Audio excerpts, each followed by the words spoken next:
കർത്താവിന്റെ വിലപ്പെട്ട ദാസൻ ചേസ് പാസ്റ്ററെ തുടർന്നുള്ള ശുശ്രൂഷയ്ക്കായിട്ട് ക്ഷണിക്കുക. പ്രാർത്ഥനയോടെ ദൈവപാദപീഠത്തിലായിരിക്കും. എല്ലാവർക്കും കർത്താവ് യേശു ക്രിസ്തുവിന്റെ നാമത്തിൽ വന്ദനം പറയുന്നു. ഇന്നൊരു കുടുംബ സംഗമം പോലെ ഫാമിലി എന്നുള്ളൊരു വിഷയത്തിലേക്കാണ് നമ്മൾ ശ്രദ്ധിക്കുന്നത് എന്ന് ഞാൻ മനസ്സിലാക്കുന്നു. ക്രിസ്തീയ കുടുംബം എങ്ങനെയാണ് നയിക്കപ്പെടേണ്ടത്, എന്താണ് ആ കുടുംബത്തിന്റെ അടിസ്ഥാനപരമായ പ്രമാണങ്ങൾ, എങ്ങനെയാണ് ഒരു കുടുംബജീവിതം നയിക്കേണ്ടത് എന്നുള്ള വിഷയങ്ങൾ നമുക്ക് ചിന്തിക്കാം.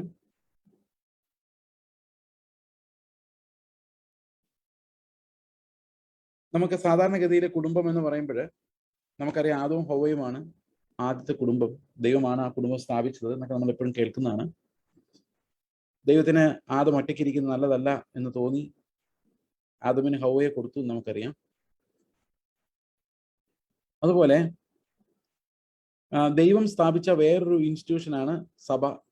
സഭയും കുടുംബവും ഈ രണ്ട് കാര്യങ്ങളാണ് കർത്താവിൻ്റെ കൈകൊണ്ട്, കർത്താവിൻ്റെ ഹിതം കൊണ്ട് ഉണ്ടാക്കപ്പെട്ട രണ്ട് ഇൻസ്റ്റിറ്റ്യൂഷൻസ്. ബാക്കിയുള്ളതൊക്കെ മനുഷ്യരുണ്ടാക്കിയതാണ്. സംഘടനകൾ, എന്ത് സംഘടനകളായാലും. ഞാൻ എൻ്റെ സംഘടനയെ പണിയുന്നു, ഇവൻ ബൈബിൾ കോളേജിനെ പണിയുന്നു പോലും കർത്താവ് പറഞ്ഞിട്ടില്ല, സഭയെ പണിയെന്ന് പറഞ്ഞു. അതുപോലെ കുടുംബം, ഇത് രണ്ടും കർത്താവ് പണിതാണ്. അതിനെ പാതാള ഗോപുരങ്ങൾ ജയിക്കില്ല എന്ന് നാം വിശ്വസിക്കുന്നു. കുടുംബമാണോ സഭയാണോ മോർ ഇമ്പോർട്ടൻറ്റ് എന്ന് ചോദിച്ചു കഴിഞ്ഞാൽ നമ്മൾ പെട്ടെന്ന് കുടുംബം എന്ന് പറയുമെങ്കിലും ഞാൻ വിശ്വസിക്കുന്നത് സഭ കുറച്ചുകൂടി ഇമ്പോർട്ടൻ്റ് ആണെന്നാണ്. അതിൻ്റെ കാരണം സഭയ്ക്ക് അവസാനമില്ല, നിത്യമാണ്. കുടുംബം മരണം വരെ ഉള്ളൂ. സകല ലോകത്തിനും കാലത്തിനും അടിസ്ഥാനപ്പെടുന്നതിന് മുമ്പ് കർത്താവ് അവൻ്റെ വിശുദ്ധന്മാരെ മുന്നമേ കണ്ട് ക്രിസ്തുവിൽ തെരഞ്ഞെടുത്ത് സഭ എന്നത് കർത്താവിൻ്റെ ഹൃദയത്തിൽ നിത്യമായ ഒരു കാര്യമായി ഇരിക്കുമ്പോൾ കുടുംബം എന്ന് പറയുന്നത് നമുക്ക് ഈ ഫിസിക്കൽ ലോകത്തിൽ മരണത്താൽ വേർപെടുന്ന വരെയുള്ള ചുരുങ്ങിയ കാലത്തേക്കുള്ള കർത്താവിൻ്റെ പദ്ധതിയാണ്. ഇത് രണ്ടും കർത്താവിൻ്റെ പദ്ധതിയാണ് എന്നുള്ളത് കൊണ്ട് തന്നെ രണ്ടും വിശിഷ്ടമാണ്, പ്രത്യേകതകളുള്ളതാണ്, ഗാർഡ് ചെയ്യപ്പെടേണ്ടതാണ്, സൂക്ഷിക്കേണ്ടതാണ്. ഈ രണ്ട് ഇൻസ്റ്റിറ്റ്യൂഷൻസിനെതിരെയും വളരെ ഘോരമായ ആക്രമണങ്ങൾ ഇന്നുണ്ടാകുന്നുണ്ടെന്നുള്ളത് സത്യമാണ്. സഭയ്ക്കെതിരെയുള്ള ആക്രമണങ്ങൾ പുറത്തു നിന്നുള്ളതല്ല, അകത്തു നിന്നുള്ളതാണ് കൂടുതൽ ശക്തമായിട്ടുള്ളത്. കുടുംബവും അങ്ങനെ തന്നെയാണ്. അകത്തു നിന്നുള്ള ആക്രമണങ്ങളും മിസ്അണ്ടർസ്റ്റാൻഡിങ്സുമാണ് കുടുംബങ്ങളെയും സഭകളെയും ഒക്കെ തകർക്കുന്നത്. ഈ കോവിഡ് കാലത്ത് സഭ ഒരിക്കലും അനുഭവിച്ചിട്ടില്ലാത്ത തരം പ്രതിസന്ധികളിലൂടെയാണ് കടന്നു പോകുന്നത്. ഒരുപക്ഷെ അതിൻ്റെ ആഴം എന്താണെന്ന് നിങ്ങൾ മനസ്സിലാക്കുന്നുണ്ടോ എന്ന് എനിക്കറിയില്ല. എങ്കിലും അത് കുടുംബത്തെക്കുറിച്ച് പറഞ്ഞു തുടങ്ങുന്നതിന് മുമ്പ് എൻ്റെ ഹൃദയത്തിലുള്ള ആ ഒരു ഭാരവും കൂടെ നിങ്ങളുമായിട്ട് പങ്കുവെക്കണമെന്ന് ഞാൻ ആഗ്രഹിക്കുന്നു. പണ്ടുകാലത്ത് നമ്മുടെ സഭകളിലെ കൂട്ടായ്മകളിലെ എല്ലാത്തരം ശുശ്രൂഷകളുണ്ടായിരുന്നു. പ്രവചിക്കുന്നവര്, സാക്ഷ്യം പറയുന്നവര്, പ്രബോധിപ്പിക്കുന്നവര്, പാടുന്നവര്, വിവേചിക്കുന്നവര് എല്ലാം ഉണ്ടായിരുന്നു.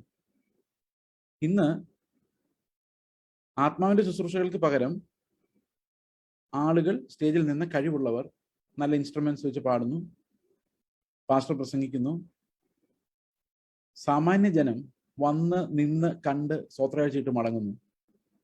യാതൊരു റോളും അവർക്കില്ല, ഒന്നും ചെയ്യാനില്ല.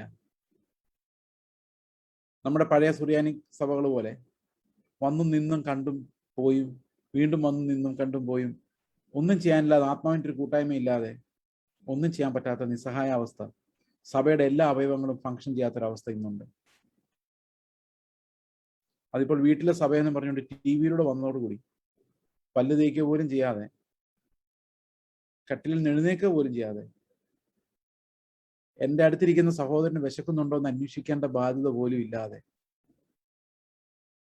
ഒന്നിച്ച് അപ്പത്തിലേക്കും പാനപാത്രത്തിലേക്കും കൈപോലും നീട്ടാതെ സഭ കൂടാം എന്ന് നമ്മൾ ധരിക്കാൻ തുടങ്ങിയിരിക്കുന്നു. അക്ഷരാർത്ഥത്തിൽ ഒരു സ്റ്റേജ് ഒഴിച്ച് ബാക്കിയെല്ലാം അപ്രസക്തമായിരിക്കുന്നു. പഴയ യാക്കോപ്പള്ളിയിലെ മദ്ബഹ പോലെ ഒരു സ്റ്റേജ് മാത്രം അവശേഷിക്കുന്ന, ചുറ്റും ഫ്രണ്ടിലിരിക്കുന്ന ആരാണെന്ന് പോലും അറിയണ്ടാത്ത, സഭയെ തകർത്ത് തരിപ്പണമാക്കി കളഞ്ഞ, ഇതുപോലെ ആ കൂട്ടായ്മയുടെ ബലം കെടുത്തി കളഞ്ഞ ഒരു കാലഘട്ടം ഒരിക്കലും ഉണ്ടായിട്ടില്ല. ഇത് കുടുംബജീവിതത്തെയും ബാധിക്കുന്നുണ്ട്. കാരണം എങ്ങനെ അത് ബാധിക്കുന്നു വെച്ച് കഴിഞ്ഞാൽ, ഒരു സഭയാണ് ഒരാളുടെ ആത്മീക വളർച്ച ഏതളവിലാണ് എന്ന് തീരുമാനിക്കുന്നത്. ഒരാൾ വിവാഹിതനാകാൻ യോഗ്യനാകണമെങ്കിൽ പോലും he should be part of a church. ഒരു വിശുദ്ധന്മാരുടെ കൂട്ടായ്മയിൽ പങ്കെടുത്ത് പഠിക്കാത്ത ഒരാളും ഒരു ക്രിസ്തീയ വിവാഹത്തിലൂടെ നല്ലൊരു ഭാര്യയോ ഭർത്താവോ ആയിരിക്കാൻ പഠിച്ചവരോ മനസ്സിലാക്കിയവരോ അല്ല. ഇനിയിപ്പോൾ അറ്റൻഡ് ചെയ്തിട്ടും കാര്യമായിട്ടൊന്നും പഠിക്കുന്നില്ല എന്നുള്ളത് വേറൊരു കാര്യം. എന്തുകൊണ്ടാണ് ഇന്ന് കുടുംബങ്ങളിൽ ഡൈവോഴ്സും മറ്റു പ്രശ്നങ്ങളും ഒക്കെ വർദ്ധിച്ചു വരുന്നത്? ക്രിസ്തീയ കുടുംബങ്ങളിൽ ഇത് വളരെ കൂടുതലാണ്. എന്താണ് നമ്മൾ അനുഭവിക്കുന്ന യഥാർത്ഥ പ്രതിസന്ധി? നമുക്ക് വേദപുസ്തകത്തിലേക്ക് നോക്കാം. കുടുംബത്തെക്കുറിച്ച് പറയുമ്പോൾ നിങ്ങളുടെ മനസ്സിലേക്ക് ആദ്യം വരുന്നത്, ഞാൻ 2-3 ചോദ്യങ്ങൾ എൻ്റെ പുറകെ ചോദിക്കാം. അതിന് ആദ്യം നമുക്കൊരു വാക്യം വായിക്കാം. വായിക്കണ്ട, ഞാൻ പറയാം. കുടുംബത്തെക്കുറിച്ച് നമ്മൾ എപ്പോഴും വായിക്കുന്ന ഒരു വാക്യമാണ് എഫേസ്യ ലേഖനം 5:22 മുതലുള്ള വാക്യങ്ങൾ. ആ വാക്യങ്ങൾ കാണാതെ അറിയാം. കാരണം സാധാരണ 5:22 വായിക്കുന്ന ഭർത്താക്കന്മാരും 25 വായിക്കുന്ന ഭാര്യമാരുമാണ്. തിരിച്ചാണ് എഴുതി കൊടുത്തിരിക്കുന്നതെങ്കിലും വായിക്കുന്നത് അങ്ങനെയല്ല. ഭർത്താക്കന്മാർക്ക് കാണാപ്പാട് അറിയാവുന്ന ഒരു വാക്യമാണ് 5:22. അതുപോലെ ഭാര്യമാർക്ക് കാണാപ്പാട് അറിയാവുന്ന ഒരു വാക്യമാണ് 5:25. ഇവർ രണ്ടുപേരും അവരവർക്ക് എഴുതിയത് വായിക്കുന്നില്ല, മറ്റുള്ളവർക്ക് എഴുതിയതാണ് വായിക്കുന്നത്. ഇതാണ് ഏറ്റവും പ്രധാന പ്രശ്നം. പിന്നെ വേറൊരു പ്രശ്നം എന്ന് പറയുന്നത്, ഈ കൽപ്പന ഇത്തിരി കട്ടിയാണെന്നുള്ളതാണ്. നമ്മൾ എപ്പോഴും ഇത് പ്രസംഗിക്കുന്നുണ്ടെങ്കിലും ഇതൊന്നും, ഞാൻ ഒന്ന് വിശദീകരിക്കാം. ആ കൽപ്പനയെക്കുറിച്ച് നടക്കുന്നുണ്ടോ എന്ന് നിങ്ങൾ തന്നെ പറയണം. കൈപൊക്കണ്ട, എങ്കിലും നിങ്ങളൊന്ന് ആലോചിച്ചാൽ മതി. ഭാര്യമാരെ, നിങ്ങളുടെ ഭർത്താക്കന്മാർക്ക് കർത്താവിനെന്ന പോലെ സകലത്തിലും കീഴ്പ്പെട്ടിരിക്കും. ഇവിടെ 206 ക്യാമറകളുണ്ട്. ഇവിടെ അനേകം ഭാര്യമാരുണ്ട്. ഏതെങ്കിലും ഒരു ഭാര്യയ്ക്ക് പറയാൻ പറ്റുമോ, ഞാൻ കർത്താവിനെന്ന പോലെ എൻ്റെ ഭർത്താവിന് സകലത്തിലും കീഴടങ്ങിയിരിക്കുന്നു? ഐ ആം സർട്ടൻ നമുക്ക് നമ്മുടെ മനസാക്ഷിയോട് ശുദ്ധ മനസാക്ഷി ഉണ്ടെങ്കിൽ നമുക്കത് പറയാം. നിങ്ങൾക്ക് ആർക്കെങ്കിലും അത് പറയാൻ പറ്റുമെന്ന് ഞാൻ വിചാരിക്കുന്നത്. 2, ക്വസ്റ്റ്യൻ നമ്പർ 2, ഭർത്താക്കന്മാരെ, എഫേസ്യ ലേഖനം 5:25 പറയുന്ന പോലെ വളരെ പാപിനിയായ ഒരു സഭയെ, പാപം നിറഞ്ഞ ഒരു കൂട്ടം ജനത്തെ ശുദ്ധിയാക്കി മണവാട്ടിയാക്കി പിതാവിന് മുമ്പിൽ പ്രസന്റ് ചെയ്യുവാൻ സ്വന്തം ജീവനെ നഷ്ടപ്പെടുത്തിയ യേശുക്രിസ്തു അവന്റെ സഭയെ സ്നേഹിച്ചതുപോലെ നിങ്ങൾ ആരെങ്കിലും നിങ്ങളുടെ ഭാര്യമാരെ വിശുദ്ധീകരിച്ച് ക്രിസ്തുവിന്റെ സന്നിധിയിൽ പ്രസന്റ് ചെയ്യാൻ തക്കവണ്ണം അവരെ സ്നേഹിക്കുന്നുണ്ടോ?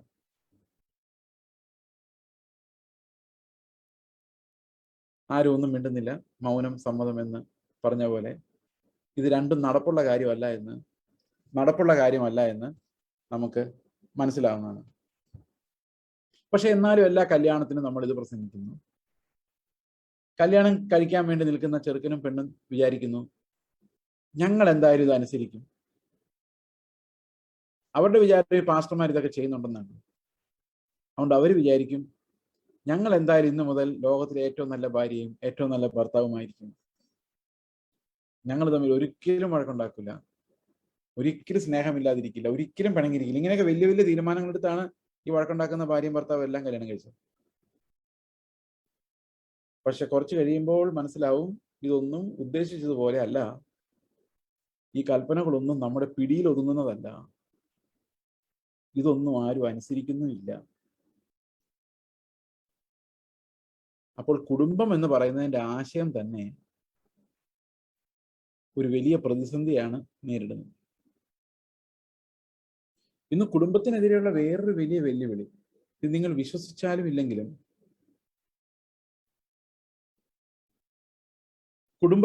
കുടുംബം നേരിടുന്ന വേറൊരു വെല്ലുവിളി എന്ന് പറയുന്നത് സെക്ഷൽ ഐഡന്റിറ്റി. അതായത് ആണോ പെണ്ണോ എന്നുള്ള ഐഡന്റിറ്റി പോലും വേണ്ട എന്ന് ഉള്ള പഠിപ്പിക്കൽ ഇന്ന് ലിബറൽ സമൂഹങ്ങളിൽ വളരെയധികം ഉണ്ട്. അമേരിക്കയിലും യൂറോപ്പിലും ഒക്കെ അത് നേരത്തെ ഉണ്ടായിരുന്നു.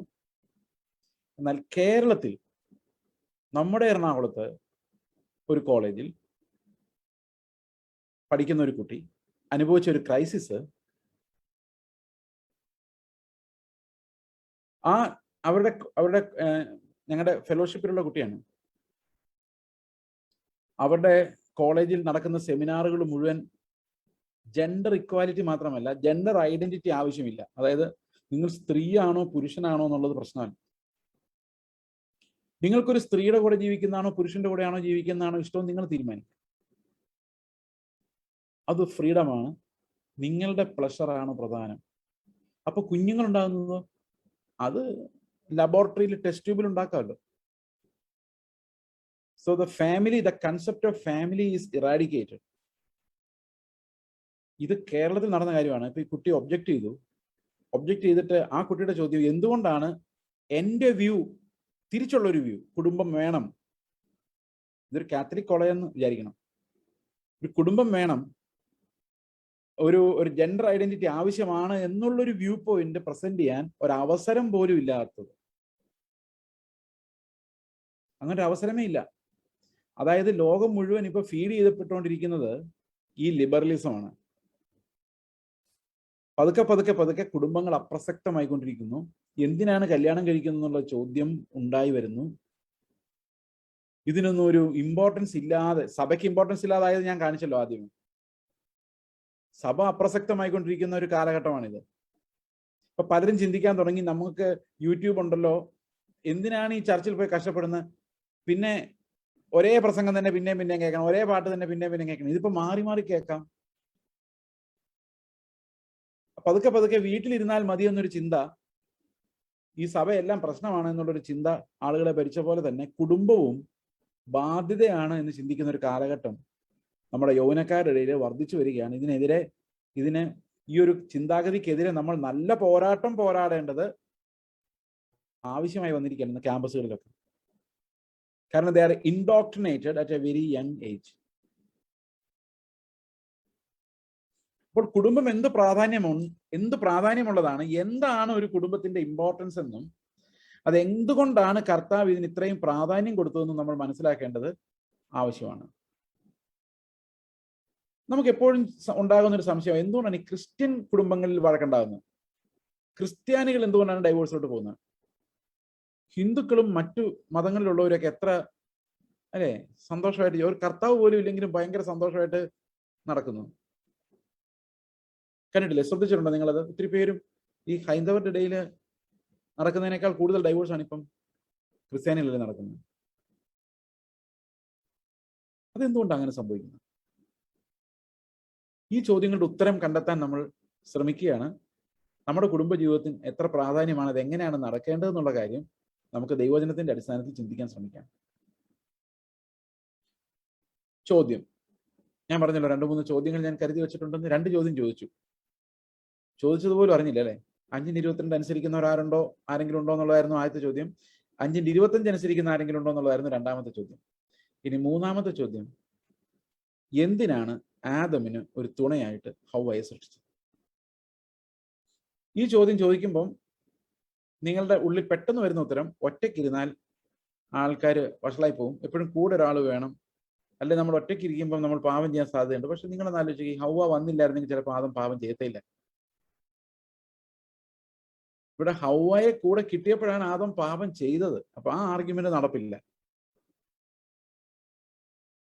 പിന്നെ എന്തിനാണ് ആദം ഒറ്റയ്ക്കിരിക്കുന്നതല്ലായിരുന്നു? ഇപ്പൊ ഒന്ന് ആലോചിച്ച് നോക്കുമ്പോൾ കുറച്ചുകൂടെ ഭേദം. ഈ ഹവ്വ വന്ന് കയറുകയും ചെയ്തു, നിമിഷ നേരം കൊണ്ട് എല്ലാം കുളമായില്ലേ. അപ്പൊ എന്തിനാണ് കർത്താവ് ആദം ഒറ്റയ്ക്കിരിക്കുന്നത് നല്ലതല്ല എന്ന് ചിന്തിച്ചുകൊണ്ട് ഹവ്വയെ ആദമിന് കൊടുത്തത്? അതുകൊണ്ട് എന്ത് പ്രയോജനമാണ് ആദമിനുണ്ടായത്? ദൈവം പ്രയോജനമില്ലാത്ത ഒരു കാര്യമാണോ ചെയ്തത്? നിങ്ങൾ ഇങ്ങനെ ചോദിച്ചിട്ടുണ്ടോ? ബൈബിൾ ചില ചോദ്യങ്ങൾ ഇങ്ങനെ ഉത്തരം മനുഷ്യർക്ക് പെട്ടെന്ന് കിട്ടാത്ത ചില ചോദ്യങ്ങൾ വേദപുസ്തകം ചോദിക്കാറുണ്ട്. അതിലൊരു ചോദ്യമാണ് ഈ ചോദ്യം. ഓക്കെ, എന്തുകൊണ്ടാണ് ആദം ഒറ്റയ്ക്ക് ഇരിക്കുന്നത് നല്ലതല്ല? അവിടെ പറഞ്ഞിരിക്കുന്ന റീസൺ, ലോകത്തിൽ മറ്റ് സൃഷ്ടിച്ച എല്ലാ മൃഗങ്ങൾക്കും ഇണകൾ ഉണ്ടായിരുന്നു എന്നുള്ളതാണ്. നമുക്ക് ചിലപ്പോൾ ഒരുപക്ഷെ ഇങ്ങനെ പറയുമായിരിക്കാം, പ്രജനനം നടന്ന് ലോകം മുഴുവൻ വ്യാപിക്കാൻ വേണ്ടിയാണ് ഹവ്വയെ അങ്ങോട്ട് സൃഷ്ടിച്ചത്. അതിനിപ്പോ ഹവ്വയെ സൃഷ്ടിക്കേണ്ട കാര്യമൊന്നും ദൈവത്തിന് ഉണ്ടായിരുന്നില്ലല്ലോ, അല്ലേ? ഒരു കൽപ്പന പുറപ്പെടുവിച്ചാൽ പോരെ? ഒരു പുരുഷനിൽ നിന്ന് തന്നെ പലതരം പുരുഷന്മാരോ സ്ത്രീകളോ എങ്ങനെയുള്ള മനുഷ്യരെ ഉണ്ടാക്കാമായിരുന്നല്ലോ. ദൈവത്തിന് അതിന് ഇങ്ങനെ സിസ്റ്റം ഉണ്ടാക്കേണ്ട ഒരു കാര്യം ഉണ്ടായിരുന്നില്ലല്ലോ. ഉത്തരം വല്ലതും കിട്ടുന്നുണ്ടോ നിങ്ങൾക്ക്? അവിടെ പറയുന്ന റീസൺ, വചനം പറയുന്ന റീസൺ, എല്ലാ മൃഗങ്ങൾക്കും ഇണയുണ്ടായിരുന്നു, മനുഷ്യന് മാത്രം ഇണയുണ്ടായിരുന്നില്ല. അത് നല്ലതല്ല എന്ന് ദൈവം കണ്ടു. He needed A partner. Man needed A partner. എന്തിനായിരുന്നു മനുഷ്യന് ഒരു പാർട്ട്ണറുടെ ആവശ്യം?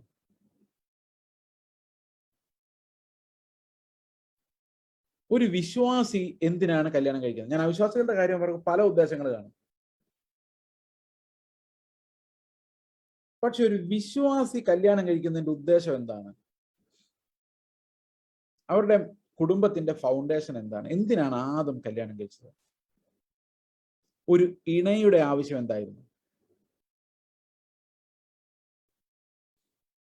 ഞാൻ മനസ്സിലാക്കുന്നത് പുതിയ നിയമത്തിൽ നിന്നാണ്. നമുക്ക് അങ്ങോട്ട് വരാം. ഇത് ആദമിലേക്ക് ഞാനൊന്ന് ട്രേസ് ബാക്ക് ചെയ്താണ്, ഫാമിലിയുടെ ഒറിജിൻ എങ്ങനെ സംഭവിക്കുന്നു എന്നറിയാൻ വേണ്ടി. നിങ്ങൾ ആ സിറ്റുവേഷൻ ഒന്ന് ആലോചിച്ച് നോക്കിയേ. ആദമിനെ ദൈവം സൃഷ്ടിക്കുന്ന മണ്ണ് നിന്ന് കുഴച്ചുണ്ടാക്കി, അല്ലെ? അവന്റെ മേൽ ജീവശ്വാസം ഊതി അവൻ ജീവനുള്ള ഒരു ദേഹിയായി തീർന്നു. അപ്പൊ അവനിൽ എന്തെല്ലാം ഉണ്ട്? ദൈവത്തിന്റെ ജീവനുണ്ട്, അവനൊരു ശരീരമുണ്ട്, മനസ്സുണ്ട്, ദൈവവുമായിട്ട് സംവദിക്കാനുള്ള ആത്മാവുണ്ട്. അപ്പൊ ദൈവത്തിന് മനുഷ്യനോട് ഒത്തിരി സ്നേഹമായിരുന്നു, ഒത്തിരി ഇഷ്ടമായിരുന്നു. അവൻ സൃഷ്ടികളുടെ എല്ലാം ക്രൗൺ ആയിട്ടാണ് മനുഷ്യനെ സൃഷ്ടിച്ചത്. He was above every other creation. അത് മാത്രമല്ല, അവന്റെ സൃഷ്ടിതാവുമായ ദൈവവുമായി അവനൊരു ബന്ധമുണ്ടായിരുന്നു. പക്ഷെ ദൈവം എല്ലാം സൃഷ്ടിക്കുന്നതിൻ്റെ ഒരു ഉദ്ദേശമുണ്ട്. അവന്റെ മഹത്വത്തെ വെളിപ്പെടുത്തുക എന്നുള്ളതാണ് ദൈവം സൃഷ്ടിക്കുന്നതിന്റെ എല്ലാത്തിൻ്റെയും പുറകിലുള്ള ഉദ്ദേശം. മനുഷ്യനെ സൃഷ്ടിച്ചപ്പോൾ അവൻ ദൈവത്തിന്റെ മഹത്വത്തിനായിട്ടാണ് അവനെ സൃഷ്ടിച്ചത്. അതുപോലെ തന്നെ ദൈവം ആരാണ് എന്ന്, അവന്റെ നേച്ചർ എന്താണ്, ദൈവത്തിന്റെ സ്വഭാവം എന്താണെന്ന് പ്രായോഗികമായി വെളിപ്പെടുത്തുവാൻ ദൈവത്തിന് ഇഷ്ടമുണ്ടായിരുന്നു. അതുകൊണ്ടും കൂടെയാണ് ദൈവം മനുഷ്യനെ സൃഷ്ടിച്ചത്. ദൈവം എത്രമാത്രം വലിയ സ്നേഹമാണ്, എന്തു വലിയ സ്നേഹമാണ് ദൈവമെന്ന് അവന് ഡിസ്പ്ലേ ചെയ്യണം എന്ന് ആഗ്രഹം ഉണ്ടായിരുന്നത് കൊണ്ടാണ് അവൻ സൃഷ്ടി നടത്തിയത്.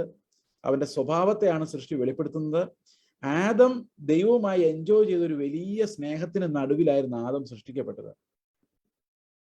പക്ഷേ ഈ ആദമിന് ഒരു കുഴപ്പമുണ്ടായിരുന്നു. ആദമിന് ഈ കർത്താവ് നൽകിയ സ്നേഹം പങ്കുവെക്കാൻ, ഒന്ന് എക്സ്പ്രസ് ചെയ്യാൻ ആരും ഉണ്ടായിരുന്നില്ല. നിങ്ങളൊന്ന് ആലോചിച്ച് നോക്കി, നിങ്ങൾക്ക് വലിയൊരു സമ്പത്ത് ലഭിച്ചു കഴിഞ്ഞാൽ ഇത് രണ്ടുപേരോട്, ഏറ്റവും അടുത്ത രണ്ടുപേരോടെങ്കിലും പറയാതെ നമുക്കൊരു സമാധാനമില്ലല്ലേ?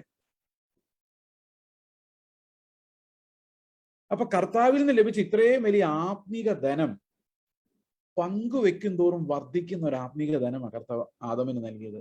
You give love, you get it back. ഇതാണ് ഇണ. സോ ദൈവത്തിൽ നിന്ന് എന്തെല്ലാമാണോ പ്രാപിച്ചത് അത് ഹവ്വായിക്ക് പകരുകയും ഹവ്വായിൽ നിന്ന് അത് തിരികെ പ്രാപിക്കുകയും ചെയ്ത് ദൈവത്തിന്റെ നന്മകളുടെ ഒരു ഡിസ്പ്ലേ, കർത്താവ് എത്ര വലിയവനാണെന്നും അവന്റെ വെർച്യു എന്താണെന്നും അവൻ എത്ര പരിശുദ്ധനാണ് എന്നുള്ളതും ലോകത്തിന് മുൻപിൽ ഡിസ്പ്ലേഡ് ആകണമെന്ന് കർത്താവ് ആഗ്രഹിച്ചു. പ്രപഞ്ചം മുഴുവൻ ദൈവത്തിന്റെ മഹത്വം കൊണ്ട് നിറഞ്ഞ ഒരു സൃഷ്ടിയാണ് ദൈവം നടത്തിയത്. അപ്പൊ ആദമിന് എന്തിനാണ് ഒരു ഹവ്വ എന്ന് ചോദിച്ചു കഴിഞ്ഞാൽ, അവന്റെ അകത്ത് ദൈവം നൽകിയിരിക്കുന്ന ദൈവിക ഗുണങ്ങളെ എക്സ്പ്രസ് ചെയ്യാൻ വേണ്ടിയാണ്, സ്നേഹം വിതരണം ചെയ്യാൻ വേണ്ടിയാണ്, അത് പങ്കുവെക്കാൻ വേണ്ടിയാണ്, ആ പങ്കുവെക്കലിലൂടെ വളരാൻ വേണ്ടിയാണ്, അതിനുവേണ്ടിയാണ് ദൈവം ആദമിന് ഹവ്വയെ നൽകിയത്. അത് മാത്രമല്ല, അവൻ പരീക്ഷിക്കപ്പെടേണ്ടതും ആവശ്യമായിരുന്നു. Because God did not want a doll. ദൈവം പരീക്ഷിക്കപ്പെടുന്ന വിശുദ്ധനായ ഒരു മനുഷ്യനെ ദൈവത്തിന് വേണമോ? നമ്മൾ ഇതിന്റെ വേദശാസ്ത്രം അന്വേഷിച്ച് പോയാൽ കുറെ പുറകോട്ട് പോകേണ്ടി വരും. നമുക്ക് ഫാമിലിയെ കുറിച്ചൊന്നും പറയാൻ പറ്റാത്ത അവസ്ഥ വരും. അതുകൊണ്ട് ഫാമിലിയിലേക്ക് കടക്കുക എന്നുള്ളൊരു നിർബന്ധം നമ്മുടെ മേലുള്ളത് കൊണ്ട് അതിന്റെ ഫാമിലി സൈഡ് മാത്രം പറഞ്ഞാല്, ഈ ദൈവിക ദാനങ്ങൾ പങ്കുവച്ച് ജീവിച്ചിരുന്ന അവര് സർപ്പം വന്ന് ഹൗവയെ പ്രലോഭിപ്പിക്കുമ്പോൾ സംഭവിക്കുന്നത്, ഇനി അവർ പങ്കുവെക്കാൻ പോകുന്നത് വേറൊരു കാര്യമാണ്. ദൈവത്തിന്റെ ദാനമല്ല ഇനി അങ്ങോട്ടും ഇങ്ങോട്ടും പങ്കുവെക്കാൻ പോകുന്നത്. അത് തീരാൻ പോവാ, കട്ടാവും പോവാ. ഇപ്പൊ കട്ടാവും, അത് കഴിച്ച ഉടനെ, ആ പഴം കഴിച്ച ഉടനെ. പിന്നെ ഇവര് പങ്കുവെക്കുന്നത് ഇവരുടെ രാജ്യമാണ്, നന്മ തിന്മകളുടെ സിസ്റ്റമാണ്. ഭർത്താവിന് ഇത് നല്ലതാന്ന് തോന്നും, ഭാര്യയ്ക്ക് അത് നല്ലതാന്ന് തോന്നും. അതുവരെ പങ്കുവെച്ചിരുന്ന കർത്താവിന്റെ ദാനമായിരുന്നെങ്കിൽ ഇപ്പോൾ ആദമിന്റെ ഉള്ളിൽ ഒരു ജഡ്ജുണ്ട്, ഹൗവയുടെ ഉള്ളിൽ ഒരു ജഡ്ജുണ്ട്. ഇവർ രണ്ട് രാജ്യങ്ങളായി മാറി. പരസ്പരം പോരടിക്കാനും ഇടയ്ക്ക് സഖ്യം ഉണ്ടാക്കാനും പറ്റുന്ന രണ്ട് ഇഷ്ടങ്ങളുള്ള, അവനവൻ രാജാവായിരിക്കുന്ന, അവനവന്റെ ഇഷ്ടങ്ങൾ ഭരിക്കുന്ന രണ്ട് വ്യക്തികളായിട്ട് യാദവും ഹൗവയും മാറി. അപ്പോ ആദമിന്റെ ചിന്ത, ഹൗവയും കൊണ്ട് എനിക്ക് എന്താണ് പ്രയോജനം? ഹൗവയുടെ ചിന്ത, ആദമിനെയും കൊണ്ട് എനിക്ക് എന്ത് സാധിക്കാം? ഇത് അങ്ങോട്ടും ഇങ്ങോട്ടും ഞാൻ എന്ന രാജ്യം, ഞാൻ ഇരിക്കുന്ന സിംഹാസനത്തെ ഉറപ്പിക്കാൻ എനിക്ക് ലഭിക്കാൻ വേണ്ടിയുള്ള, നൽകാൻ വേണ്ടിയുള്ളതല്ല, ലഭിക്കാൻ വേണ്ടിയുള്ള ഒരു സിസ്റ്റമായിട്ട് ഈ വിവാഹങ്ങൾ പാപത്തോടുകൂടി മാറുകയും നമ്മളെല്ലാവരും നമ്മുടെ ബുദ്ധിയിൽ നിന്നും നമ്മുടെ വികാരങ്ങളിൽ നിന്നും പങ്കുവെക്കാൻ തുടങ്ങി. നേരത്തെ എവിടെ നിന്നാണ് പങ്കുവെച്ചോണ്ടിരുന്നത്? കർത്താവിന്റെ ധനമാണ് പങ്കുവെച്ചോണ്ടിരുന്നത്. ഇപ്പൊ എന്താ പങ്കുവെക്കുന്നത്? നമ്മുടെ വിവരങ്ങളാണ് പങ്കുവെക്കുന്നത്, അല്ലെ? ഈ രണ്ട് കുടുംബങ്ങൾ തമ്മിൽ ചേരുമ്പോൾ എന്തൊക്കെ ആലോചിച്ചുകൊണ്ട് ചേർക്കുന്നത്? ഒരു ഭാര്യയും ഭർത്താവിനെ ഇണക്കി ചേർത്ത് ഒരു കുടുംബമാക്കി മാറ്റാൻ വേണ്ടി നമ്മൾ എന്തൊക്കെ ചെയ്യുന്നത്? ഇവരെ തമ്മിൽ മാച്ച് ചെയ്യുന്നത് എങ്ങനെയാണെന്നറിയോ? ഇവരെ തമ്മിൽ മാച്ച് ചെയ്യുന്നത് ഇവർക്ക് എന്തെല്ലാം പങ്കുവെക്കാൻ പറ്റും നോക്കിയിട്ടാണ്. അതായത് ദൈവിക ദാനങ്ങളുടെ പങ്കുവെക്കലല്ല ഇന്ന് ഉദ്ദേശിക്കുന്നത്. ഇന്ന് ഉദ്ദേശിക്കുന്നത് മനുഷ്യരുടെ പങ്കുവെക്കലാണ്. ഉദാഹരണത്തിന്, നല്ല പണമുള്ള പുരുഷൻ നല്ല പണമുള്ള ഒരു സഹോദരിയെ കല്യാണം കഴിക്കുന്നു. They are suitable. അതിനെന്താ പങ്കുവെക്കാനുണ്ട്? കോമൺ കാര്യങ്ങൾ, വിദ്യാഭ്യാസം, അവരുടെ രാജ്യങ്ങൾ വലുതാണ്, അവരുടെ രാജ്യങ്ങൾക്ക് പരസ്പരം പങ്കുവെക്കാൻ വിഷയങ്ങളുണ്ട്. ശരിയാണോ? നിങ്ങൾ ദൈവാലോചന എന്ന് പറഞ്ഞു നടത്തുന്ന പല കല്യാണങ്ങളിലും പ്രശ്നം എന്താണെന്നറിയോ? അത് ഗൂഢാലോചനകളാണ്. അതാണ് പ്രശ്നം. കാരണം ഇവിടെ ഏതാണ് കുറച്ചും കൂടെ ബുദ്ധിപരം?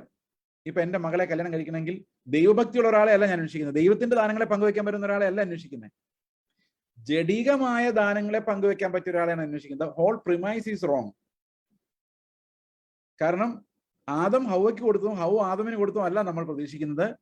അവർ പാപം ചെയ്ത് വീണ ശേഷം അവരവരുടെ രാജ്യങ്ങളിൽ അവർ വാണരുളിയ ആ ദാനങ്ങളുടെ പങ്കുവെക്കലാണ് ഉദ്ദേശിക്കുന്നത്. അപ്പൊ അതുകൊണ്ട് ഒരേ ജാതിയിലുള്ളവർ അതാത് ജാതിയിലുള്ളവരെയും പങ്കുവെക്കാൻ എന്തെങ്കിലും വേണ്ടേ? പലരും പറയുന്നത് ഒരേ ജാതിയിൽ നിന്ന് തന്നെ കിട്ടുന്ന ബ്രദറെ നല്ലത്, പാസ്റ്ററെ നല്ലത്. കാരണം അവരുടെ വീട്ടിൽ വല്ല ചടങ്ങ് നടക്കുമ്പം നമുക്ക് പോയി ഇന്ന് സംബന്ധിക്കാനൊന്നും പറ്റണ്ടേ? അപ്പൊ ഇത് എന്തിന്റെ പങ്കുവെക്കല? ഇത് ലോകത്തിന്റെ സ്നേഹത്തിന്റെ പങ്കുവെക്കല, കർത്താവിന്റെ കൃപയുടെ പങ്കുവെക്കലാണോ? അല്ല. അപ്പൊ ക്രിസ്തീയ വിവാഹത്തിന്റെ ബേസിക് പ്രിൻസിപ്പിൾ എന്ന് പറയുന്നതിനെ കർത്താവ് നമ്മൾ ഏൽപ്പിച്ച താലന്തുകളുടെ പങ്കുവെക്കലാണ്, കൃപയുടെ പങ്കുവെക്കലാണ്. ഇത് ഏദൻ തോട്ടത്തിൽ തകർന്നു പോയി, അവരെല്ലാം സ്വന്തം രാജ്യം സ്ഥാപിക്കാൻ. അപ്പൊ പിന്നെ നമ്മുടെ ഈ കൗൺസിലിംഗ് ഒക്കെ പ്രയോജനപ്പെടും. ഇവിടെ ഇങ്ങനെ ആധുനിക മനുഷ്യർക്കെല്ലാം കൗൺസിലിംഗ് വളരെ പ്രധാനമാണ്. കാരണം അവരെ സംബന്ധിച്ച് അഡ്ജസ്റ്റ്മെന്റ് ആണ്. അഡ്ജസ്റ്റ്മെന്റ് എന്ന് പറഞ്ഞാൽ ഒന്ന് ക്ഷമിക്കുക ബ്രദറെ, വിട്ടുകൊടുക്കുക, അവന്റെ കാഴ്ചപ്പാടിൽ നിന്ന് നോക്ക്. ഇതാണ് കൗൺസിലിംഗ് എന്ന് പറയുന്നത്. For a man who does not know Christ, ക്രിസ്തുവിനെ അറിയാത്ത ഒരാളെ സംബന്ധിച്ച് കൗൺസിലിംഗ് പലപ്പോഴും വളരെ പ്രയോജനകരമാണ്. അതിന്റെ റീസൺ, ഈ സ്വാർത്ഥതയിൽ നിന്ന് രക്ഷപ്പെടാനും മറ്റൊരാളുടെ ആംഗിളിൽ ചിന്തിക്കാനും ഒക്കെ നല്ലതാണ്. പക്ഷെ Christian marriages are a different ball game. എന്താണ് ക്രിസ്തീയ വിവാഹങ്ങളുടെ ഫൗണ്ടേഷൻ?